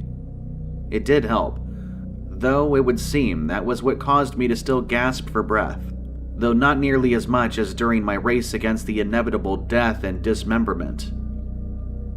I looked down to see blood seeping through from beneath the gauze, before looking back up to my friends. "How bad is it?" "Not too bad," Darren said. "Can't tell you how many ribs are broken, but the cuts could have been a lot worse." "What is that thing?" Sarah asked, rubbing the goose flesh of her arms. I just shook my head. I had no words to offer her, as I had no idea what it was myself. My mind almost wanted to speak the word werewolf, but I still wasn't so screwed in the head that I was ready to believe in such a thing. If I had to wager a guess, given the size of the beast, as well as the moon not being remotely full, I don't know, Dogman maybe? I've heard of rumored sightings of these things as close as Tennessee, but I still saw them to be just as fictional as Bigfoot. "We called the police," Blake said. "There's an ambulance coming too." "Where's Jill?" Dane asked. I had to give it to my friends that, regardless of the fact I had arrived on foot, not even Darren had asked about his vehicle, which I could only hope still contained a safe and healthy Jill. I went on to explain everything that had happened, since I headed out what felt like hours ago by this point. If it had not been for the fact that a couple of them had witnessed the enlarged beast chasing me down, I doubt I could have ever convinced them to believe a word of it. Given the circumstances, I didn't have to ask them to take my words on faith. Darren told me I had been out for a good half hour, which caused a stab of guilt to hit me in my chest, as I knew my girlfriend had to be beside herself with fear and concern by now. Not to mention I was beyond terrified that the beast had returned to where I had left her. "I gotta go back out there. I need to get back to her," I said, getting to my feet, while pitifully attempting to pretend I was in a fit state to get back on the road. "We called 911 as soon as we got you inside," Sarah said. "They should be here any minute." "She's alone out there," I insisted, cutting my eyes to each of my friends one by one. "She's alone out there with that thing." Darren rubbed the top of his head, as he often did when he was thinking something over. He was a big and intimidating guy, standing a good 6'4" and substantially more muscled than I. Given his carefree lifestyle, he worked out religiously, as he had little to no other responsibilities. But even as threatening as he could appear, he looked as scared as I felt about the idea of leaving the house. "Have you tried the collar?" he asked. "We don't have service down here." "Worth trying anyway." I pulled out my phone, clicking on her icon only to get her voicemail message after what felt like an eternal ringing. Just hearing her recorded voice on the other line was enough to convince me to attempt to get back to her, regardless of whether or not the police were right around the corner. I looked back up at Darren, shaking my head when I couldn't reach her, while painfully getting back to my feet. "I can't wait, man," I said, still shaking my head. "Yeah," he said, nodding his own head, while glancing at his wife and back to me. "I got your back, brother." "I'll come too," Blake said, with Dane agreeing he would also join. "No sense in all of us going," Darren said. "Dane, you stay here. Keep an eye on things until the cops show up, cool?" Dane and Blake were both pretty stocky as well, with the latter having played football through high school and college, only to have an injury put an end to his dreams of making a career out of it. Honestly, my 5'10", 155-pound ass looked like a kid next to the other guys of our humble little group of friends. I would joke from time to time that I could still kick their collective asses, as I saw my good share of scraps back in my younger years, but even I couldn't take myself seriously on that one. It would usually bring us a lot of laughs, but there was no levity in the room that night. I didn't feel great about leaving Dane and Sarah behind to fend for themselves if that thing worked its way back to the house. But they were likely far safer there than where we were headed. Darren had quite the impressive collection of firearms, a few of which we would bring along for our ride out into the night. Both of the friends we left behind had learned how to shoot with a decent degree of accuracy over the years, but I couldn't predict how our mutually trembling limbs would affect that.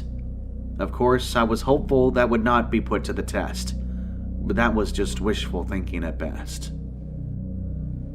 "If the police show up while we're gone, tell them where we are headed," Darren said to his visibly shaken wife, to which she returned a nod and a strained smile. I trained the AR-15 my friend handed me, out in the night with the mounted flashlight beaming across the trees, while we loaded up into Blake's truck. As we headed back out onto the gravel road, I felt my pulse throbbing against the flesh of my wrist and neck, while I continued to glare out the window of the back seat, in search of glowing red eyes between the trees. Every bump in the road almost caused me to jump, as my mind revisited the sensation of being forced into the overgrowth field we are now looking for. But I could only hope that Jill was still awaiting my return. We were only a couple of minutes into our quest when we noticed the flickering blue lights ahead. For the briefest moment, this gave me some semblance of hope, but that was to be short-lived when we actually arrived at the police car. It had been flipped over onto its roof, halfway off to the side of the road. The lights still throbbed from the front grille, but those on top had been crushed, along with most of the upper frame. I think every one of us lost access to our ability to breathe as we looked upon the wreckage, with deep gashes torn into the fiberglass frame of the car. Given that it was on its roof, half on and half off the road, guiding the large truck around it would be no easy task. But we also had to ensure if anyone had survived the attack. I wanted nothing more than to get back to my girlfriend, but the chances of making it to her were growing slimmer by the moment. "We gotta check this out," Darren said, attempting to hide the quaking in his voice. "I'll go, you guys." "You're beat the shit, man, I got this," he continued, already cracking open the passenger side door. "I'll come with," Blake nodded, cranking the column shifter in the neutral. "It's your truck, man. You should stay, let me." "Dude, someone has to stay with the truck, and you're in no fit state to help if anyone is still in there. Take the wheel and ram the shit out of that thing if it shows up, okay?" I wasn't a fan of this plan by any means, but he wasn't wrong. If they ended up having to pull anyone out of the wrecked police car, not only were my friends considerably stronger than I, but I was even more weakened at the time. I reluctantly climbed out of the back seat, taking my place at the helm, after Blake got out with his shotgun in hand. "If there's nobody inside, don't linger. Worst case, maybe we could shove it to the side of the road with the bumper." Yeah, it wasn't the most reaffirming thing to say, but I just felt the need to add something. I felt almost useless at the time, but I still wanted to help. Had it not been for the fact that I was the only one who had any idea where the Hummer was currently located, I likely would have been left back at the cabin, but I had to believe we could pull off this piss-poor attempt at a rescue. They got alongside the half-crushed car, and while Blake kept his gun trained at the trees, Darren peered inside. He shone a flashlight through the buckled windshield before backing up and giving a shrug. He shook his head at our mutual friend before looking back at me, shrugging once more. As they were heading back towards where I sat, with my back stiff as a board and my ribs throbbing, gunshots echoed from somewhere ahead before a blood-curdling scream followed only seconds later.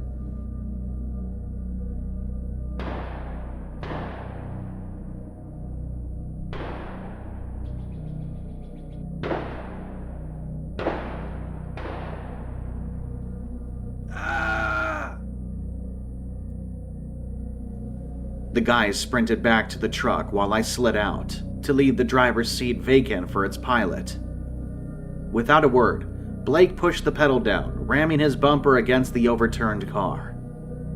That first hit spun it in place before a second caused it to skid off the embankment, finally clearing enough room for us to pass.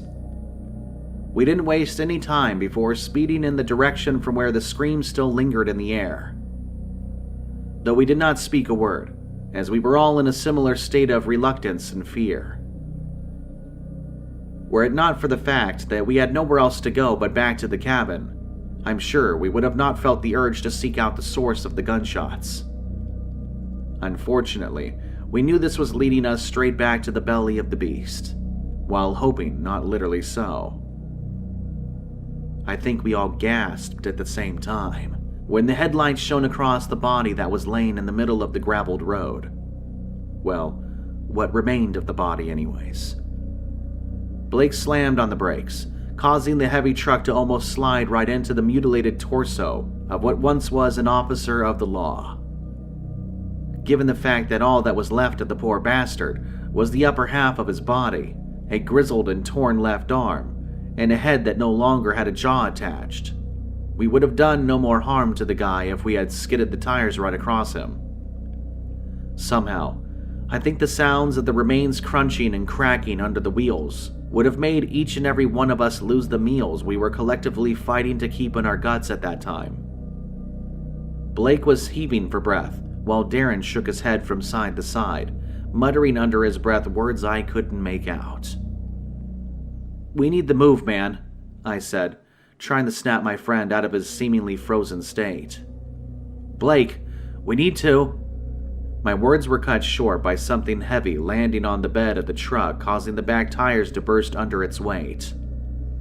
Before any of us had a chance to react, well, other than screaming out the top of our lungs, glossy black and sharpened claws dug through the roof of the truck, quickly pulling back, tearing the cab open like a damn sardine can.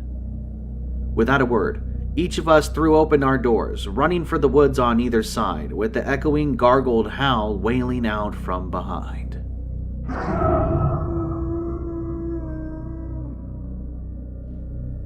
As Darren made for the tree line on one side, Blake and I headed for those on the left. I looked back to see the beast turning to face Darren, preparing to pounce. Just as I raised my gun to unload on it, Blake fired a shotgun, cocked it once, and fired again, each shot tearing into the fur and flesh of the creature. In less than a fraction of a second, it leapt from the flattened truck bed, slamming against and snapping the thick bark of the tree Blake tried to hide behind. I spun to point the barrel of my gun at the thing, as a cloud of splinters and shrapnel rained down upon me. It straightened back out, holding my friend by the head, who wiggled and whimpered, desperate to break free from the tight grip. I tried to get a clear shot, but my arms were shivering so aggressively, I feared I would have inadvertently fired into the flesh of its hostage. Each of the 5 claws pierced into the flesh, leaking fresh blood from around them. As the creature held Blake outstretched before him, I finally steadied my aim as best as I could, training the barrel at the beast's feet. But when the gunfire echoed from the other side of the road, I felt my heart skip with a degree of hope.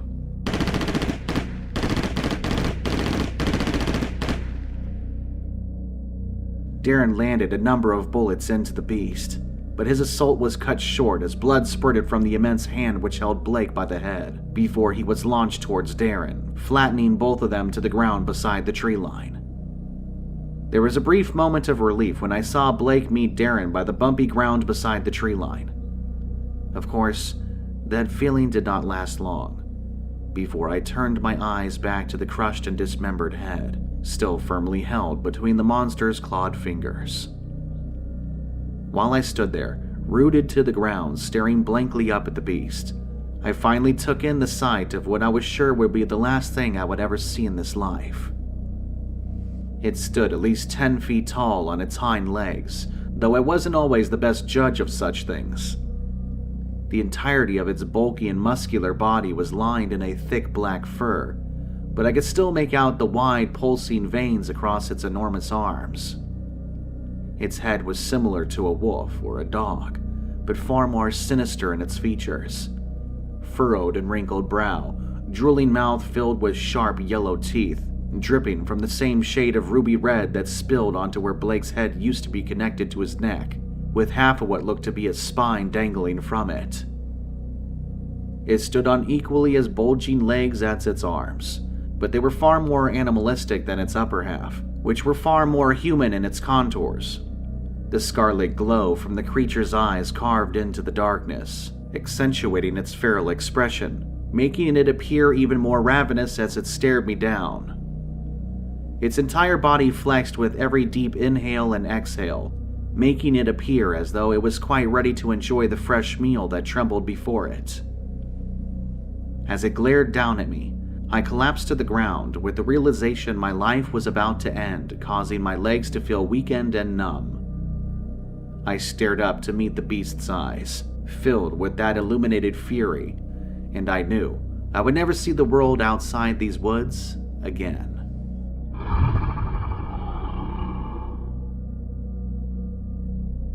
The bullets that had been fired from Darren's gun left oozing holes across the beast's chest, arms, and back, but it seemed unfazed by any of them, regardless of how such a thing had caused it to flee only a little while before. It was at that point I knew it had been messing with me this whole time. If at least 6 bullets did so much as cause it to wince, a single shot would have never forced it to retreat, nor the pitiful swat of my pocket knife.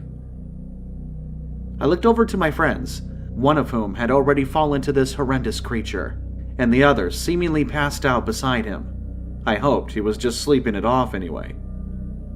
I almost jumped out of my skin when the giant hand finally released its trophy to the ground, before echoing its stomach-churning howl across the still forest. This is it, I thought, as I sat on the grass, unable to convince my legs to do anything more than just shiver beneath me. I had no idea why it hadn't finished the job yet, but I could only assume it enjoyed the scent of my fear, along with what my bladder released some moments before. I also couldn't help but wonder if it wanted to allow me a moment to fully appreciate what would be putting my life to a grisly end this night. Perhaps it wasn't quite ready for the festivities to come to an end just yet. Hell, maybe the turd was just a little beat after flipping the cars and tearing its victims apart. How the hell could I even think about figuring out what was going on in that monstrous noggin?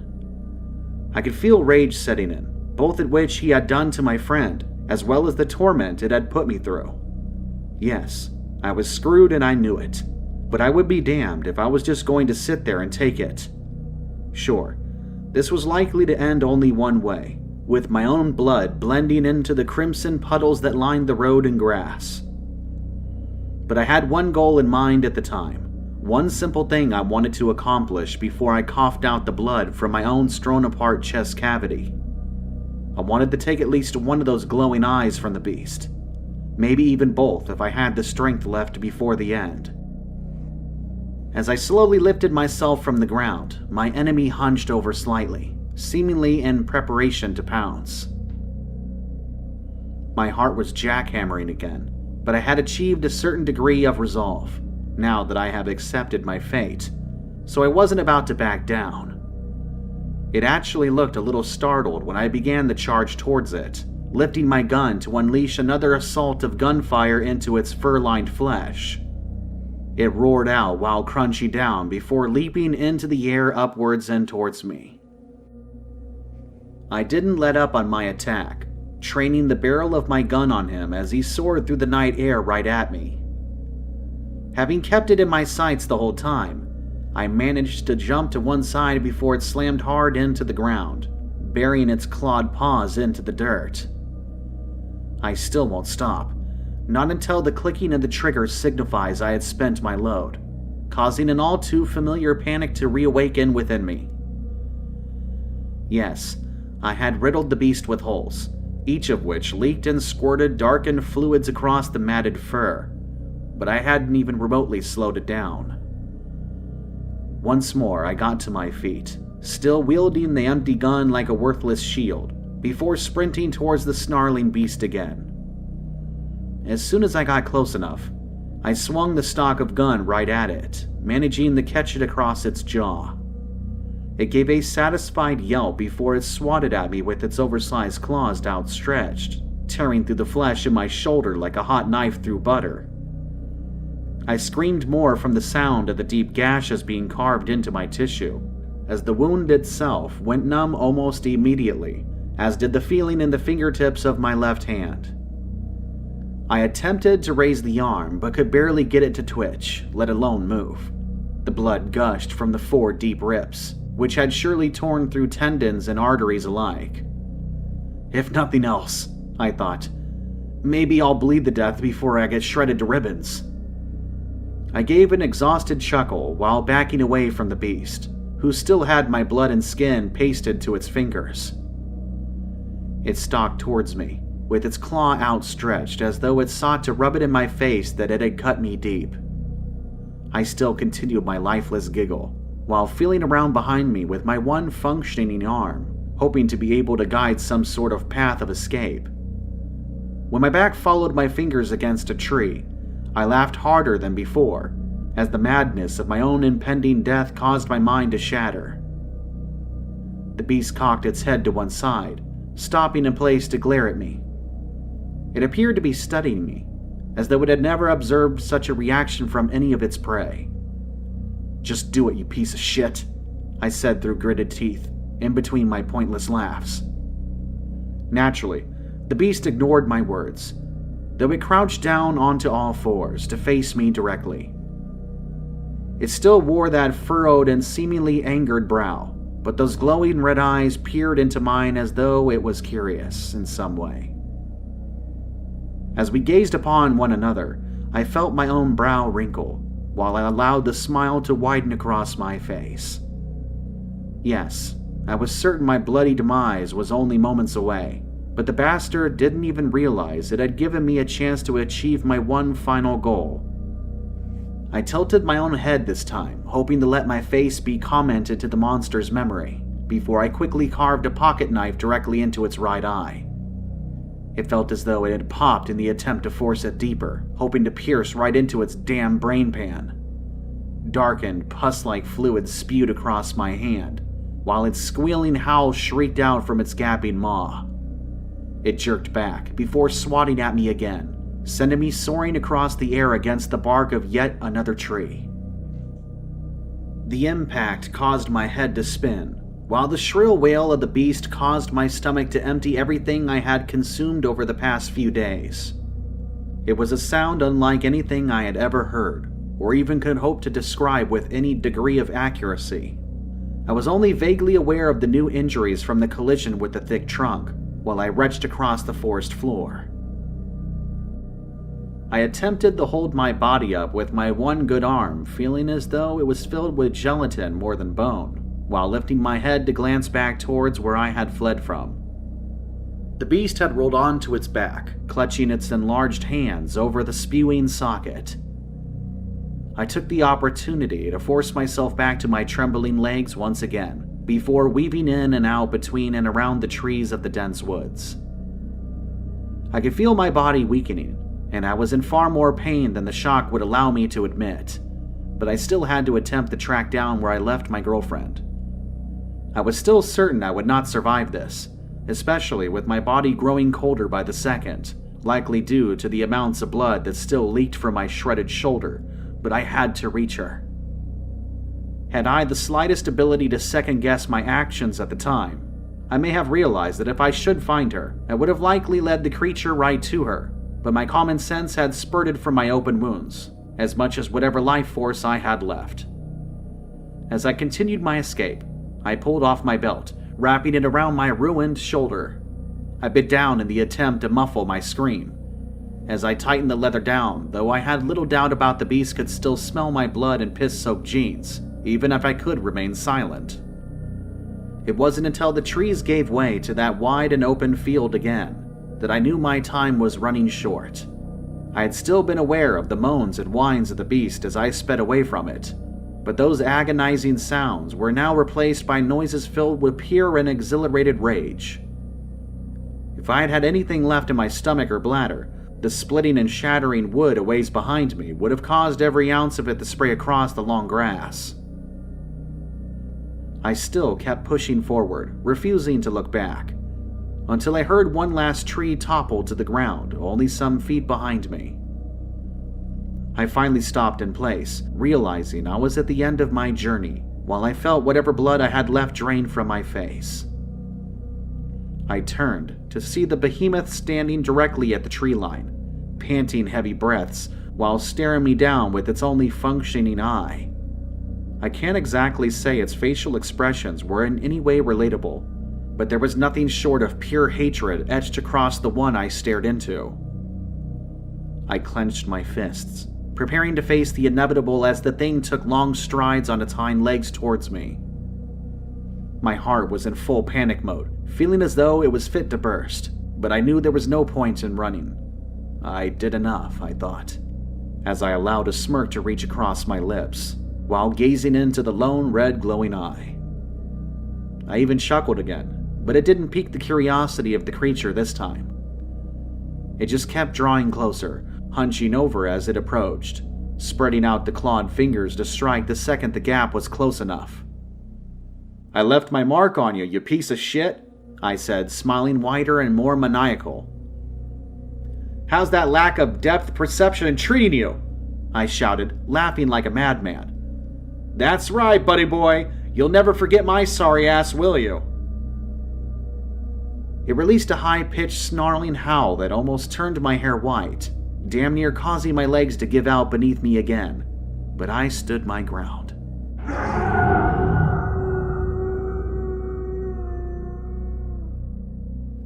I wouldn't give it the satisfaction of showing my fear, not if I could help it anyways. "Give me your best shot, you little bitch. I frickin' dare." It happened so quickly I could barely even register it. The beast was almost right at me, crouching down even further than before, as though it meant to snatch me up and launch us both from the ground.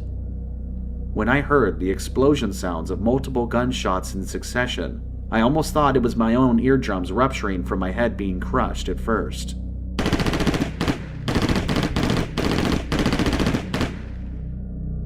I cut my eyes to where the shots came from, just in time to see Darren, next to what looked like to be another police officer, both unleashing their weapons on the thing before it leapt from before me to where they stood. "Run, Jack!" my friend yelled out, as the thing swiped its hand across him before digging its claws into the side of the cop. I wanted to move, but my legs wouldn't budge. I stood in place, horrified at the sight of the officer's left arm being peeled away from his shoulder, like the wing of a fly, spraying thick blood and strips of shredded tissue over my friend. His own squealing scream echoed across the field, before the yellowed and jagged teeth gouged into his throat, turning the shrill sound into no more than a gargling whimper. Darren had dropped to the ground, and was sliding away from the horrendous sight, with his own chest heaving blood from grizzled gashes across him, trying to force the hand which held his gun up from the gravel. The creature let out another awful howl, as it dropped the limp body of the fallen cop to the ground.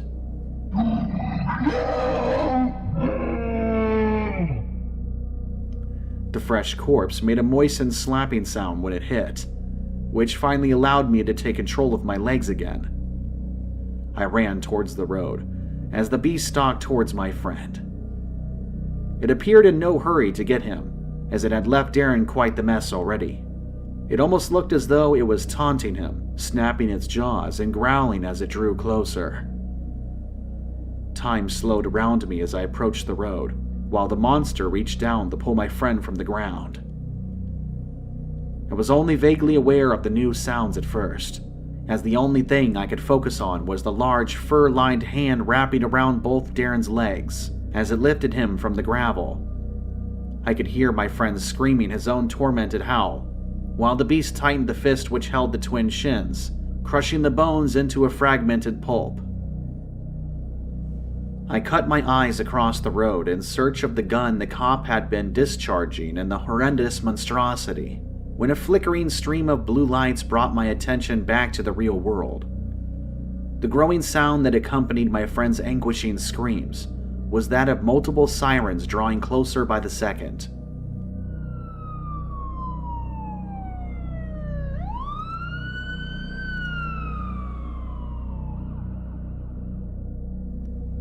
The monster had no chance to react, as it was only paying attention to its prey. When the armored grille of the police car made contact with the legs of the beast, I witnessed its bones snapping backwards before it tumbled across the hood and into the windshield of the car. I ran to Darren as he slipped free from the creature's grasp, tumbling off to the side of the road. More gunfire erupted, along with a variety of growls and whines.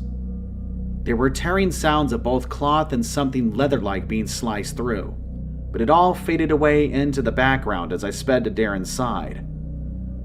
From what I could tell, he was unconscious but still alive.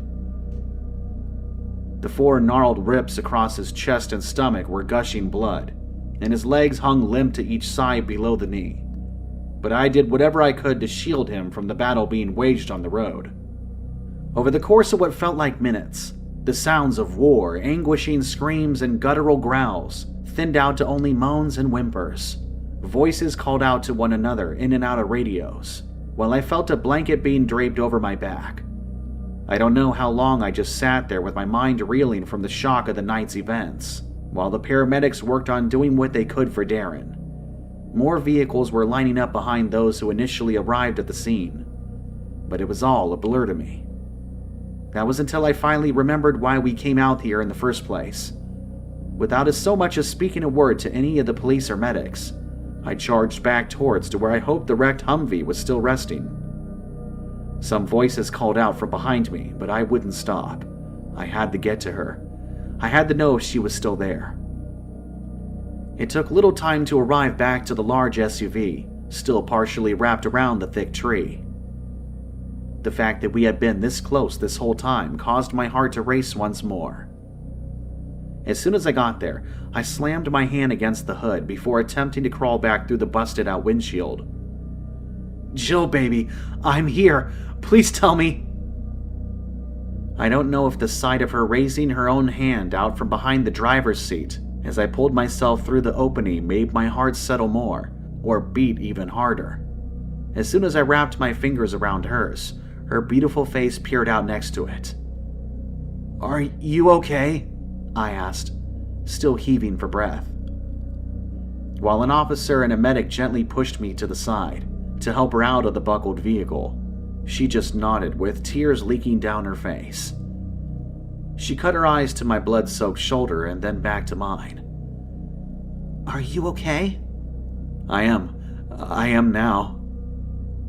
"I didn't come out," she said, wrapping her arms around my neck, while tears leaked down her face. "Even when it sounded like hellfire was raining down around me."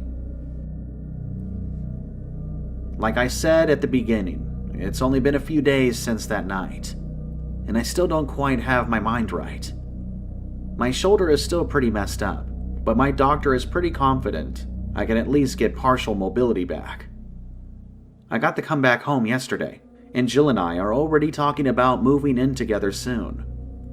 I'm so glad she managed to avoid all the madness of that night, but she's been my rock ever since then. God knows I would have been completely broken without her by my side. Darren is still at the hospital, but his prognosis looks decent. The gashes across his torso were deep, but luckily they didn't shred anything too important. His legs, though, will never be the same. They had to take the right below the knee, as the damage was far too extensive, but after a couple of surgeries, they managed to save the left. He's holding up surprisingly well, but he and I both have some serious physical and psychological therapy to look forward to. Of course, I'll take all that over the alternative. Dane will likely be recovering from the loss of his husband for quite some time. We're all pretty messed up about it, but nobody could deny that he was a damn hero. I know I would have never survived without his help, and neither would Darren.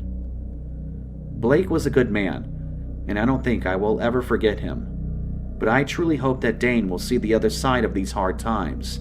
He deserves better than this. Regardless of all who fell while attempting to put an end to the beast of Carter's Lake, I believe it is still out there.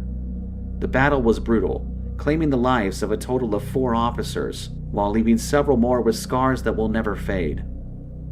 But I think we at least heard it. From what I was told, the creature leapt back into the trees after putting up a fight that nobody expected to survive, but it left a lot of blood in its wake. Yeah, we definitely heard it. But I was the one who took something from it. I could neither ask nor expect anyone to believe any of this.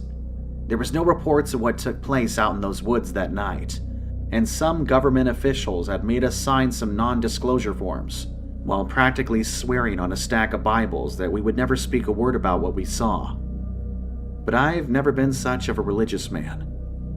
To my knowledge, they're still out there, investigating those awful events, and possibly attempting to hunt down the beast. But I doubt it'll turn out how they'd like, one way or another. I still hear it at night, the sounds of the beast, as well as the screams of its victims. I close my eyes, and it's as if the gnarling howl is calling out from behind the glass of my bedroom window. Jill says that she doesn't hear it, so it likely is little more than some significant mental scarring. Still, even though I live a good many miles away from where we spent that ill-fated weekend, every now and then I see one single glowing red eye blinking from the darkness. Maybe it is all just in my head, but perhaps I haven't seen the last of the dogman of Carter's Lake. From what I have read online, those sightings come in cycles, so I can only hope that this one has come to a close. Of course, it is very possible that this was only the beginning.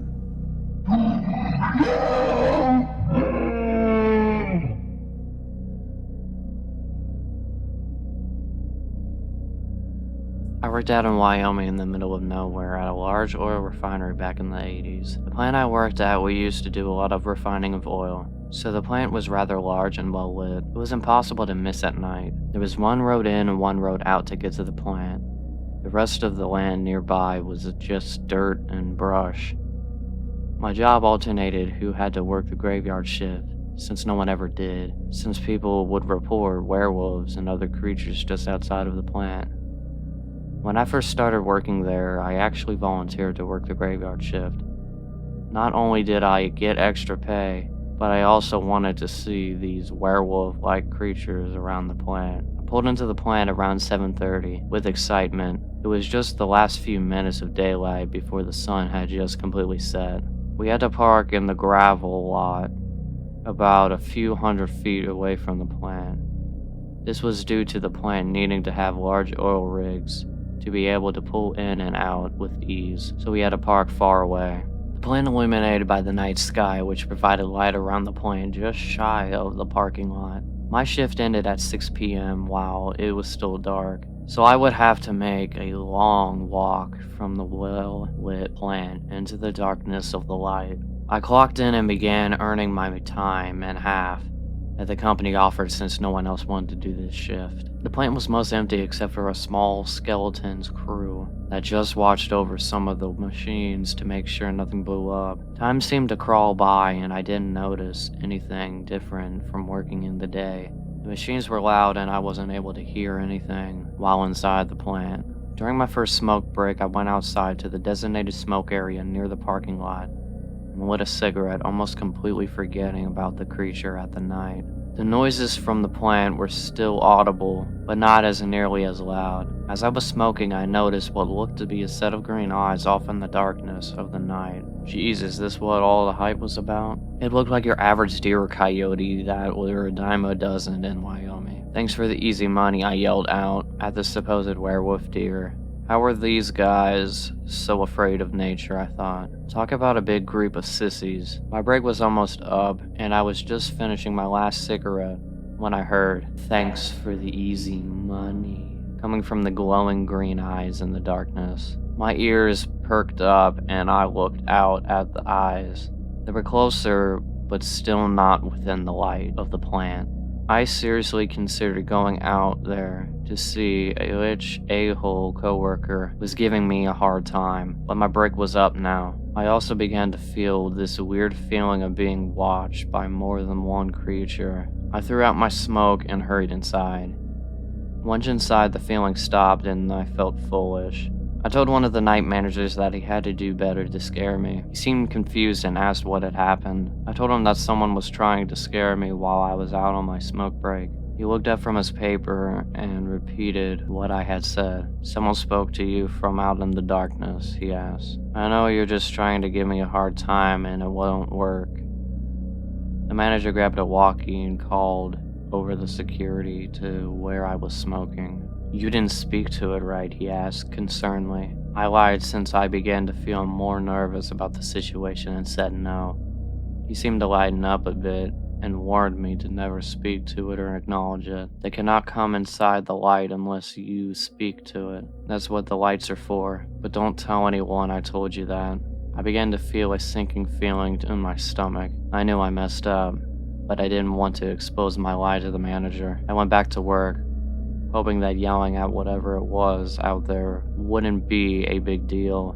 While working inside, I heard a loud alarm go off. I assumed it was something to do with one of the machines not working properly. We all were told to go into the break room, and we would be instructed from there. While inside, we were told that we had a buddy system and nobody was allowed to go outside. I wasn't afraid, but I was concerned about what was going on. I asked the manager on duty what was going on, and he told me that now wasn't the time or place. After 20 minutes, we were allowed out of the break room, but something felt different. The air had a weird static vibe to it.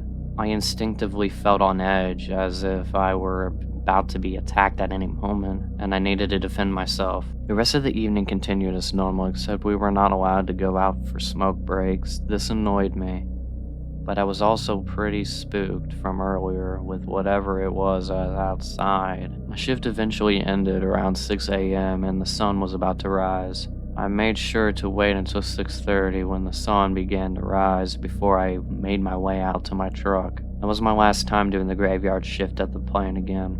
During the rest of my time there, one person gotten burns from one of the machines, but oddly enough, 2 people have gone missing during the night shift.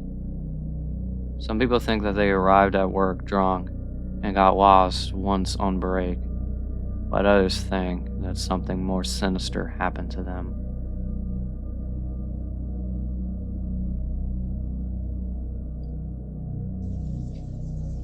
I'm so scared right now, more than I ever thought I could be. I'm scared for me, my baby, but most of all, I'm scared for John.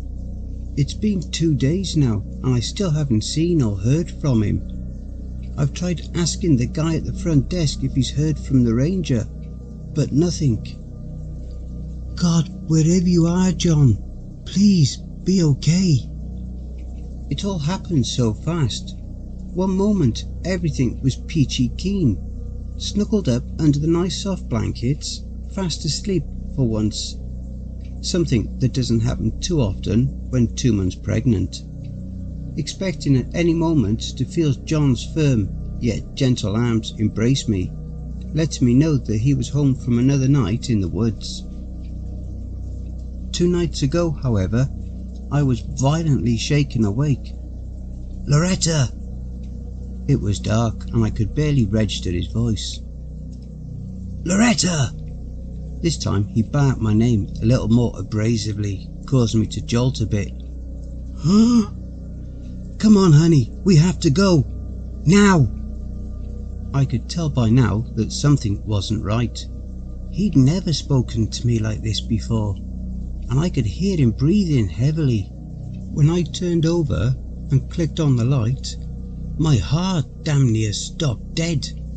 His clothes were in tatters and he had scratches all over him, as well as what looked like teeth marks from some wild animal. I almost screamed. "Oh my God, John, what in the name of—" I said. "Now, come on," he shouted, cutting me off. I was frozen, both from shock and fear. Never once had that man raised his voice to me like this. Even when we'd fight, I was usually the loudmouth, while he was the speak soft and carry the bigger stick type. Don't just sit there staring at me like an idiot. Get moving. Sure enough, my stupor was broken and I made my way out of the bed. Start unpacking the dresser. Grab a few changes of clothes. We may be gone for a good while. My head spun furiously. What in the hell is going on? Why do we have to leave? Where are we going? Does he even know? Why is he covered in scratches? How long are we going to be gone?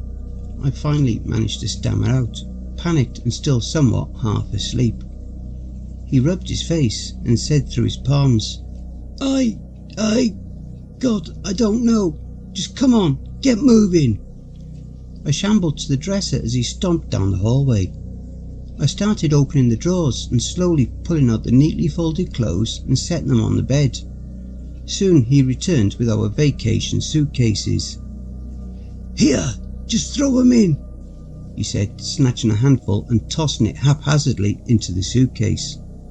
I noticed as he continued to cram our clothes in the suitcase that he was shaking, like at any second he would explode. I pleaded, Johnny, baby, what is it? What's... As I went to try and put my hand on his shoulder to calm him down, he batted my hand away. Damn it, woman, not now. Startled, I retracted my hand away, like I'd just touched the hot ring of the stove.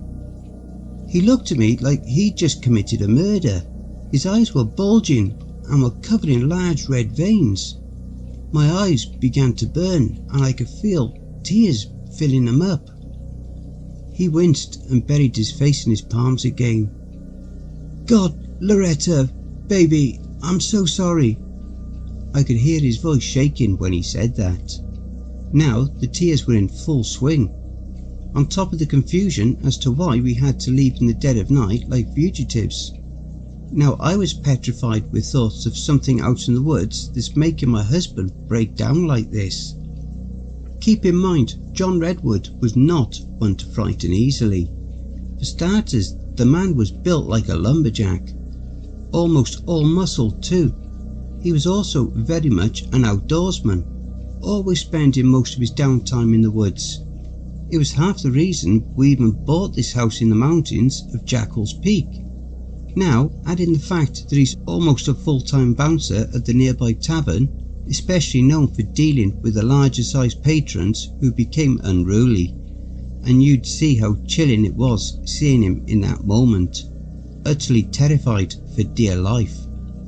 His trembling turned into violent spasms. I almost thought he'd driven himself straight into a heart attack. John, please, I squeaked, my voice broken. Talk to me. What's going on? What happened out there? His face remained in his palms and I thought I heard him mumble something like, They're coming, over and over. Who's coming? He brought his face back up and looked at me, his face all red and puffy, and replied, The pack! Who? He rubbed his face again before saying, Look, there are things about me I haven't told you, and for good reason. Right now, I just need you to trust me and do what I say. Frightened as I was, I couldn't take this cryptic crap anymore. Then talk to me, goddammit. What is going on? Who is the pack, and what do they want? His body started jerking more and more. You'd have thought that Pizezu was trying to possess him or something. Suddenly he roared, Why can't you just listen to me? This made me shrink again. This time it wasn't just that he'd screamed at me again, but rather because of the way his voice sounded. I can't really explain it, but it was like his voice was distorting somehow, getting deeper and sounding more subhuman. It actually caused my heart to skip a few beats, as it seemed to resonate through my body. His face then winced and twisted like he was in pain. I didn't know what to do or say anymore. Just, please, Loretta, he forced out through gritted teeth. That was when I heard the sounds of howling coming from outside. judging from how loud and clear I could make them out, it wasn't far away from our house. "Oh, Jesus," John whispered. "They're here!" In an instant, he grabbed my shoulders tightly. It actually kind of hurt how tight he had me. His terrified eyes locked onto mine, and he shook more violently than ever as he spoke. "Loretta, my sweet baby blossom, I love you. I love you, and I love this baby more than anything in this godforsaken world. I would never let anything in this world take that away from me." He was briefly interrupted by a sharp seizure of pain. "But I need you to do as I say. I have to get you out of here." Just then I heard the howling again, this time much closer. I could hear it from all around the house. "Get down!" he ordered. I ducked down to my hands and knees as he quickly clicked the lamp off. "Stay low and don't make a sound. We're going to have to go out through the cellar." I began crawling out to the bedroom as quickly as possible while still trying to stay quiet. The hallway was still dark and my eyes had to take a minute to readjust as I crawled towards the basement door at the other end. I could now hear what sounded like scratching coming from the front door in the living room. Another series of howls almost caused my heart to burst. I froze in place. What is that? Wolves? While he told me before that there were wolves in Jackal's Peak, I was told they usually stay closer to the top of the mountain range, in the more densely forested areas. What are they doing down here? "Keep moving," I heard from behind me. It was John, also crawling on his hands and knees. I only got about another 2 or 3 feet further, however, when I heard a crash that sent the door straight off its hinges. I couldn't hold back a scream at that. "Go! Run!" John shouted, shoving me forward. I clumsily bolted the last little bit to the door and threw it open. From the living room I could hear the sounds of snarled growling. It sounded deeper and bigger than any wolf or dog I'd ever heard before. I could hear stampeding footsteps coming straight for the hallway. Instantly I threw myself into the cellar with John right behind me. As he was trying to close the door, a blow from the other side sent him tumbling backwards. "John!" I was about to rush over to him when he shot out his hands, stopping me. "Just go!" Just then my blood froze solid when I watched the door get ripped right off the wall. Silhouetted in the doorway, I saw what looked like a gigantic wolf. Its ears perked up and standing on its hind legs and staring straight at me with glowing, burning orange eyes.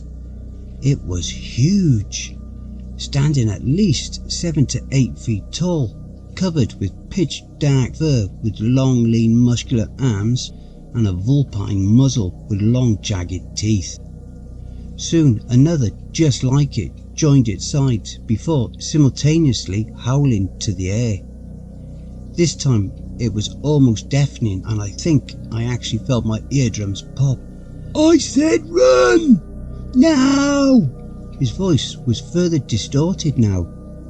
As I turned to run for the hatch leading to the backyard, I could hear one of the creatures leap forward and crash land just a couple of inches behind me. That was the fire under my ass that had me essentially sprinting to the other end of the cellar, it right on my heels. About a few feet away from it though, I felt his claws slash my back and I fell face down. Extreme pain shot all through my body.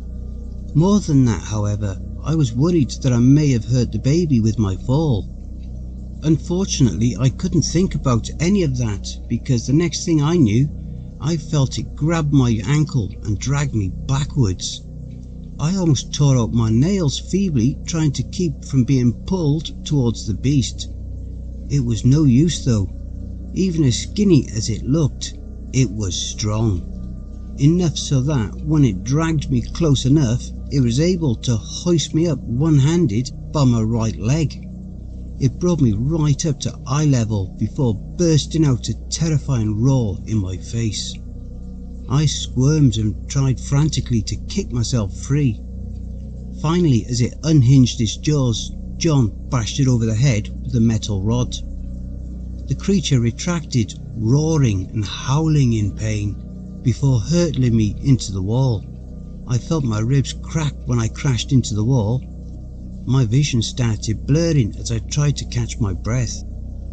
When I looked up again, there the beast was, stomping towards me. Its growling sounding noticeably more pissed off. I tried to get up, but the pain in my ribs made it difficult to do much in the way of movement. It was almost right on top of me again when out of nowhere John sprang up from behind and wrapped his arms around its throat. My eyes were 2 seconds from shooting straight from their sockets when I saw this. "Get out of here!" Despite the beast thrashing around worse than a mechanical bull, he held on tight to its throat. Eventually it was able to break his hold and hurl him away too. By then I was able to shamble to the cellar door and begin climbing the ladder. I could hear it stomping towards me, and I all but flew up the ladder. Once I'd made it out, I quickly bolted the hatch. I knew it wouldn't hold long, but I figured it'd be enough to get away. Not even a minute after doing this, I saw the hatch begin to splinter and shove outwards. Luckily, I was still able to make it to the car when I heard the sounds of them darting for me from behind. Right as I got in the front seat and was about to shut the door, another one of them leapt onto the roof, causing it to cave inwards. Before I could get the door shut, it wedged its massive clawed paw in between them and wrapped them around the frame. I tried to pry them loose, but when that didn't work, I tried to open and shut the door again. Big mistake. As soon as I opened the door again, the beast grabbed me by my arm and tried to jerk me from the driver's seat. I quickly went to reach for the glove compartment for the 9mm John had stashed for his trips to the range. I wasn't able to reach far enough from the beast's grasp on my arm to open it, only far enough to barely brush it with my fingertips as I was being forcibly pulled upwards towards the roof of the car. All of a sudden I heard the sound of a shotgun blast ringing out from the passenger side of the car. The next thing I knew, I felt it release my arm, and I was able to close the door. Looking to my right, there was John, standing in the front yard, loading another round into the shotgun he inherited from his father. He raised up to aim for another shot when I saw one of the other two charge up from behind him. With a giant leap, it brought him down before he could get the shot off. That's when the one on the roof decided to join in with his partner in devouring my husband. As the other one skulked closer, I could see John was struggling fiercely against the one holding him down, attempting to use the shotgun as a barrier to hold the beast and its ravenous jaws back. Thinking quickly, I put the keys in the ignition and threw it into drive before flooring it. Sure enough, it worked, and the one in front of me was sent to the ground. The one on top of John now fixed its enraged, glowing eyes on me. It let go of him and raised back up on its hind legs before letting out an ear-shattering howl to the air. I put the car in reverse and backed into drive again, ready to ram it as I had the other one, when it bounded through the air and landed right on the hood of the car. Immediately it sent a giant hand crashing through the windshield and started groping to grab onto me. As I hysterically went for a second time for the gun in the glove compartment, I felt his claws wrapped tightly around my throat, squeezing tighter and tighter. I could feel the air being forced from my lungs, and the beast's face began to blur. I tried as hard as I possibly could to pry its fingers from around my throat, but it was no good. As my sight started to darken, I thought about my baby, all the memories that now would never happen. Before it could finish suffocating me, I heard something strike the beast's head that caused it to immediately release my throat. It was John, using the butt of the shotgun to bludgeon the beast, causing it to snap in half. "I told you, you damn mutt! You can't have her!" I was relieved, yet confused at the same time. What is he talking about? For a second I remembered what he told me about things I don't know about him, things he'd never told me. Did he somehow know about these things? I wasn't given time to think any further about that at the time though. John ducked down, dodging a massive swipe of the beast's claw before clambering into the passenger seat. Immediately he went for the glove compartment and drew the 9mm. "Floor it!" He sent 6 rounds straight in between its eyes and staggered back and off the car. "Come on, get this thing moving!" he barked, snapping me from my daze. I threw the car into reverse again as I saw the beast staring back at me, its eyes now burning and enraged. It reared back to pounce just as I was swerving to turn around into the street, causing it to slam face first into the right door of the back seat. The car was shaken almost to the point of turning over on its side with the impact, and the door was caved inwards. Fortunately, that seemed to knock the beast dizzy as I chanced a quick look back and saw that it was staggering around. Before it had the chance to gain its bearings, I peeled out of the front yard and slammed on the accelerator down the street. We were flying down the mountain pass at least 65, going on 70 miles per hour. I couldn't bring myself to slow down. My mind was bouncing erratically in 10 million thoughts at once. What if they are following? What if there are more of them out there in the dense woods? What the hell even are they? What do they want? What was John talking about when he said they couldn't have me? What? I was cut off when I felt John jerk the wheel to the left. When I was aware again, I saw that he had just narrowly kept us from careening off the side of Jackal's Peak, a 2,500 foot drop. Once we were safely back on the pass again, we pulled over and stopped the car. For almost 5 minutes, neither one of us could do or say anything. Just sat there trying to catch our breath and steady our heartbeat. John was the first to break the silence. "Alright, here's what we're gonna do. Do you remember the old motel we stayed at last weekend? The one with the hot tub out back?" I remained quiet. "We're gonna go there and you're gonna check in for a few days. I'm gonna sort everything out with the house. I'll come back to let you know when it's clear to come back." My teeth clenched and my knuckles turned white around the steering wheel. "Oh sure, and I'm just supposed to take that as my reassurance that you'll come back? And am I just not supposed to bother asking what in the name of fucking God happened back there, right?" I felt myself spiralling into the usual screaming psycho mode I mentioned before, but this time I knew I had every right in the world, and more to be.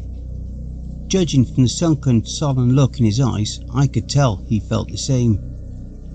"Loretta, No!" I shouted, cutting him off dead. "I don't want to hear any more of your cryptic cockamamie excuses. I want answers, and I want them now!" Admittedly, I was a little more abrasive than I meant to be with that last bit, but again, was I not justified? For a moment he just sat there, staring back at me, figuring I'd frightened him, and rightfully so I pressed further. "Well?" Again, he said nothing. He just sat there, looking guilty. "Wow," I scoffed. I was utterly baffled, somehow even more so than I was earlier. 3 years I'd been married to this man, and I find out that he'd been keeping secrets from me. Not only that, but apparently secrets that have now put the lives of me and him in very real danger. Not to mention our incoming child.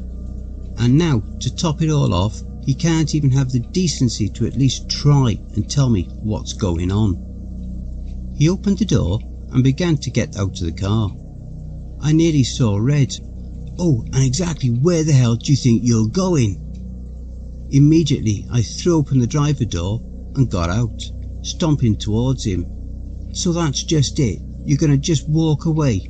You're not even gonna say anything to explain or justify what just happened. Why a bunch of things just broke into our home and almost tore us apart. What is going on? What the fuck are you so afraid of? Loretta, please, not now, he shouted. I wasn't about to back down that easily though. Why? Why can't you just talk to me? Your wife? For God's sake, just tell me what's going on. I said enough, he roared. This time his voice sounded almost subhuman, and I felt all of my stamina to keep pushing him strip away. He stood at the ledge, profusely shaking and twitching. I felt so small standing there, facing his back.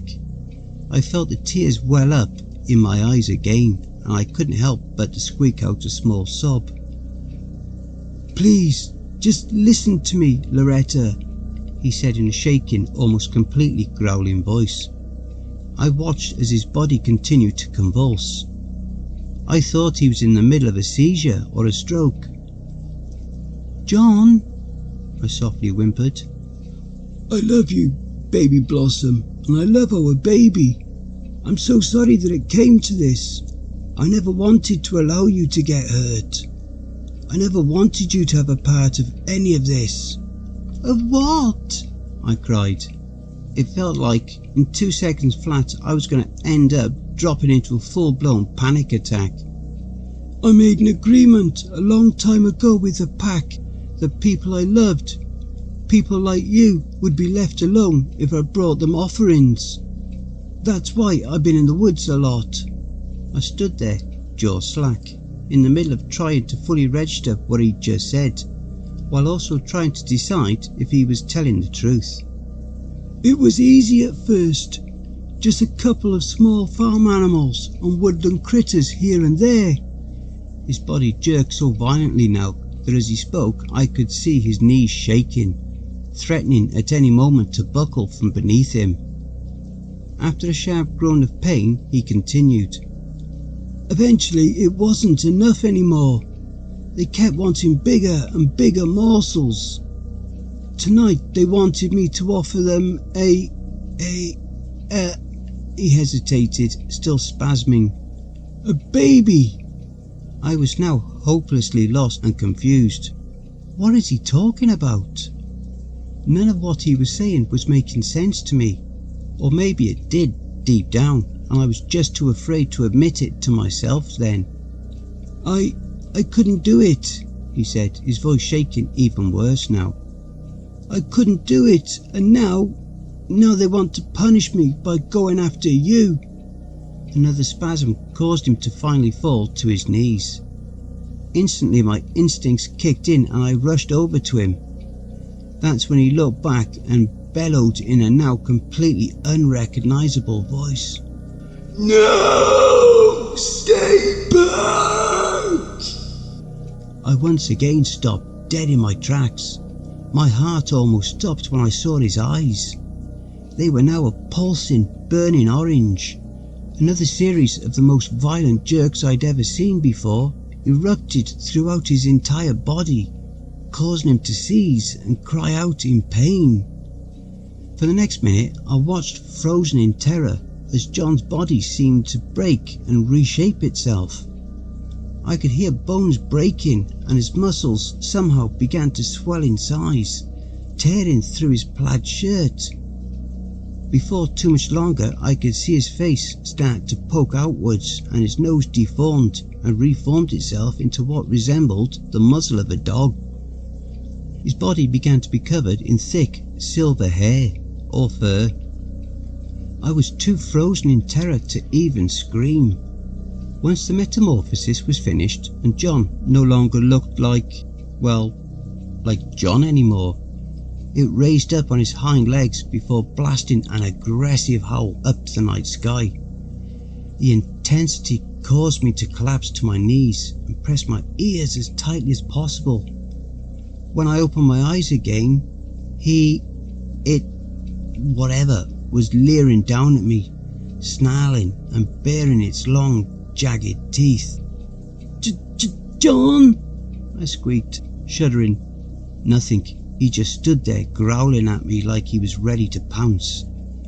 Oh sweet God, my own husband is going to eat me and our unborn child alive.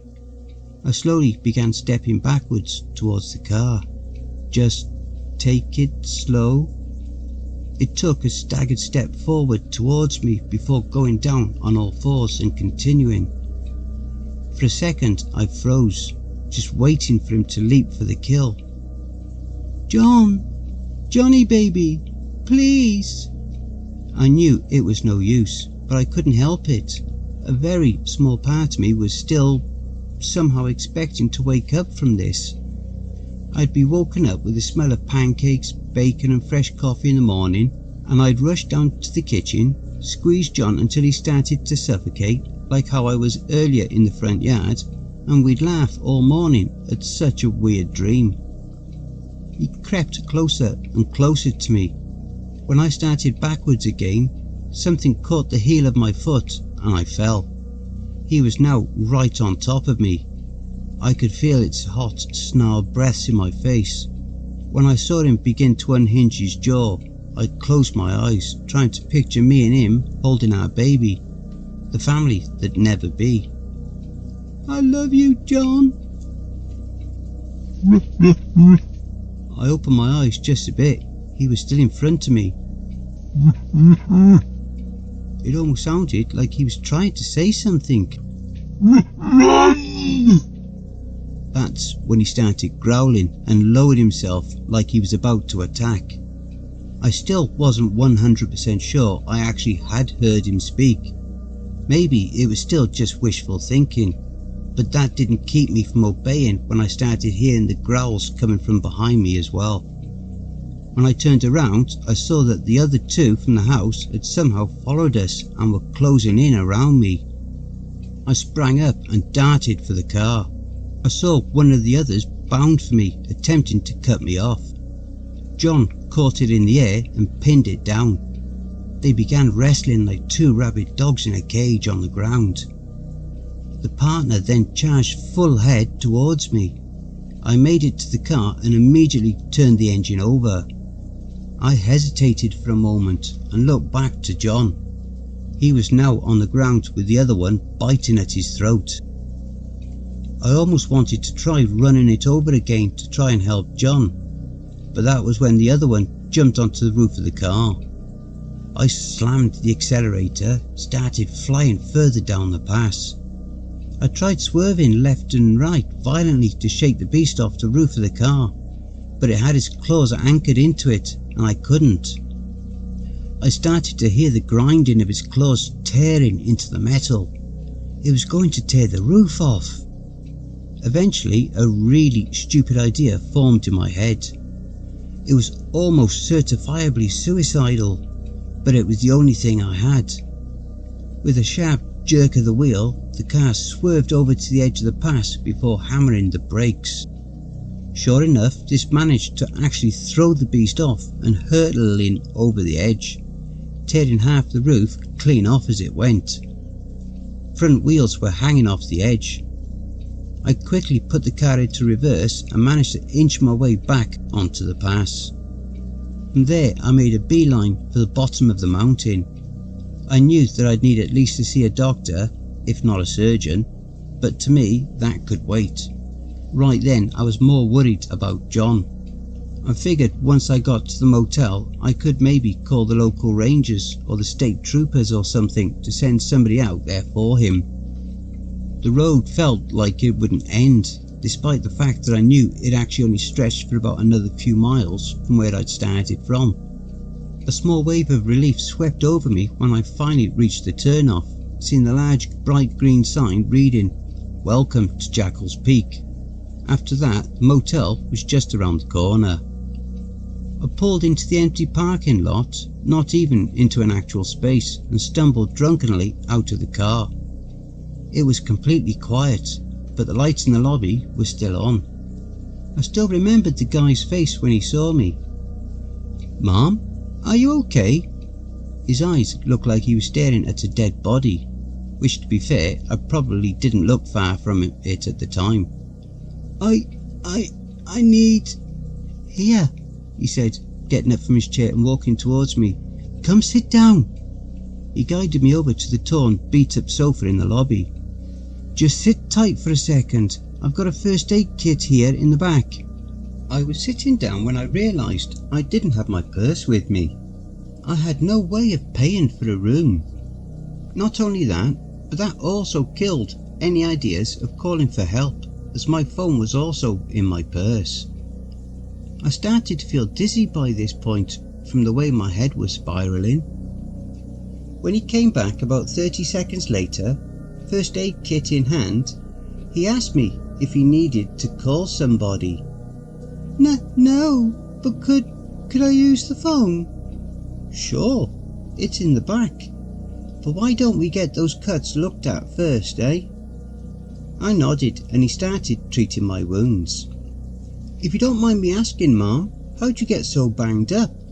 You fall hiking the mountain or something? I just blankly shook my head. Somebody after you? Again, I just shook my head. No. I'm sorry, I don't mean to be nosy.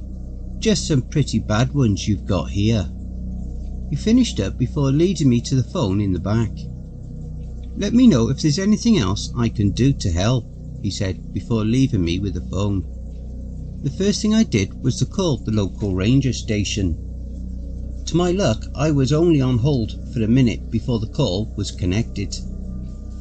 Terrance County Ranger Station, what is the nature of your call? My husband, he's... I could hardly slow down enough to form a proper sentence. Mom, can you repeat that for me? My husband is hurt.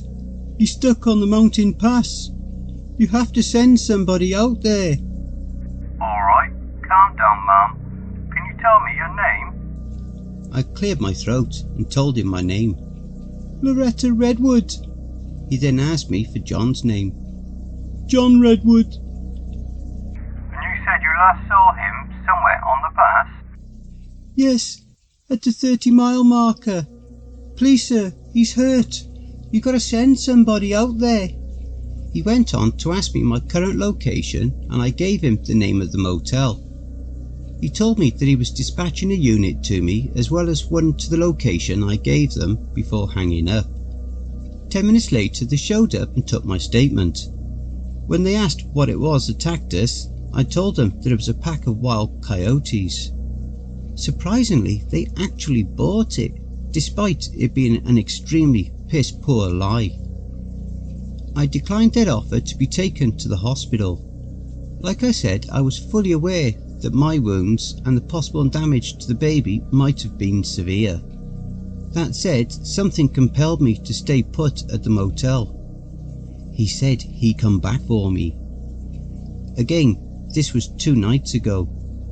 The ranger told me to keep an ear out and he'd let me know when they found him. The guy at the motel, bless him, is letting me stay in an unused room for free until they send word on John. I was essentially glued next to the phone in the back most of the daytime yesterday and today. It was this morning, seeing the front page of the Terrace Ledger the guy brought in with his early morning breakfast run, that I very nearly had a heart attack. Large canine found dead in the middle of the road pass in Jackal's Peak. I couldn't hold back a scream, startling the poor guy while he was eating. I bolted back to the room and immediately locked the door before burying my face in the pillow like I was 14 again and just letting everything loose. I refused to believe it, and I still do. It may not be him, right? It's just the other one, right? Please, John. Oh, sweet Jesus God. Johnny baby, please don't let that be you. I'm in the back room right now, typing this out on the guy's computer as I'm waiting. Just wanting this damn phone to ring and hear the ranger tell me that my Johnny is okay, that he's coming back and that we can go home. That's all I want, to have my husband back and to go home. I don't even care anymore about the stuff he kept from me, or that he's some sort of man-wolf monster. I just want my Johnny back. Please, John, please come back.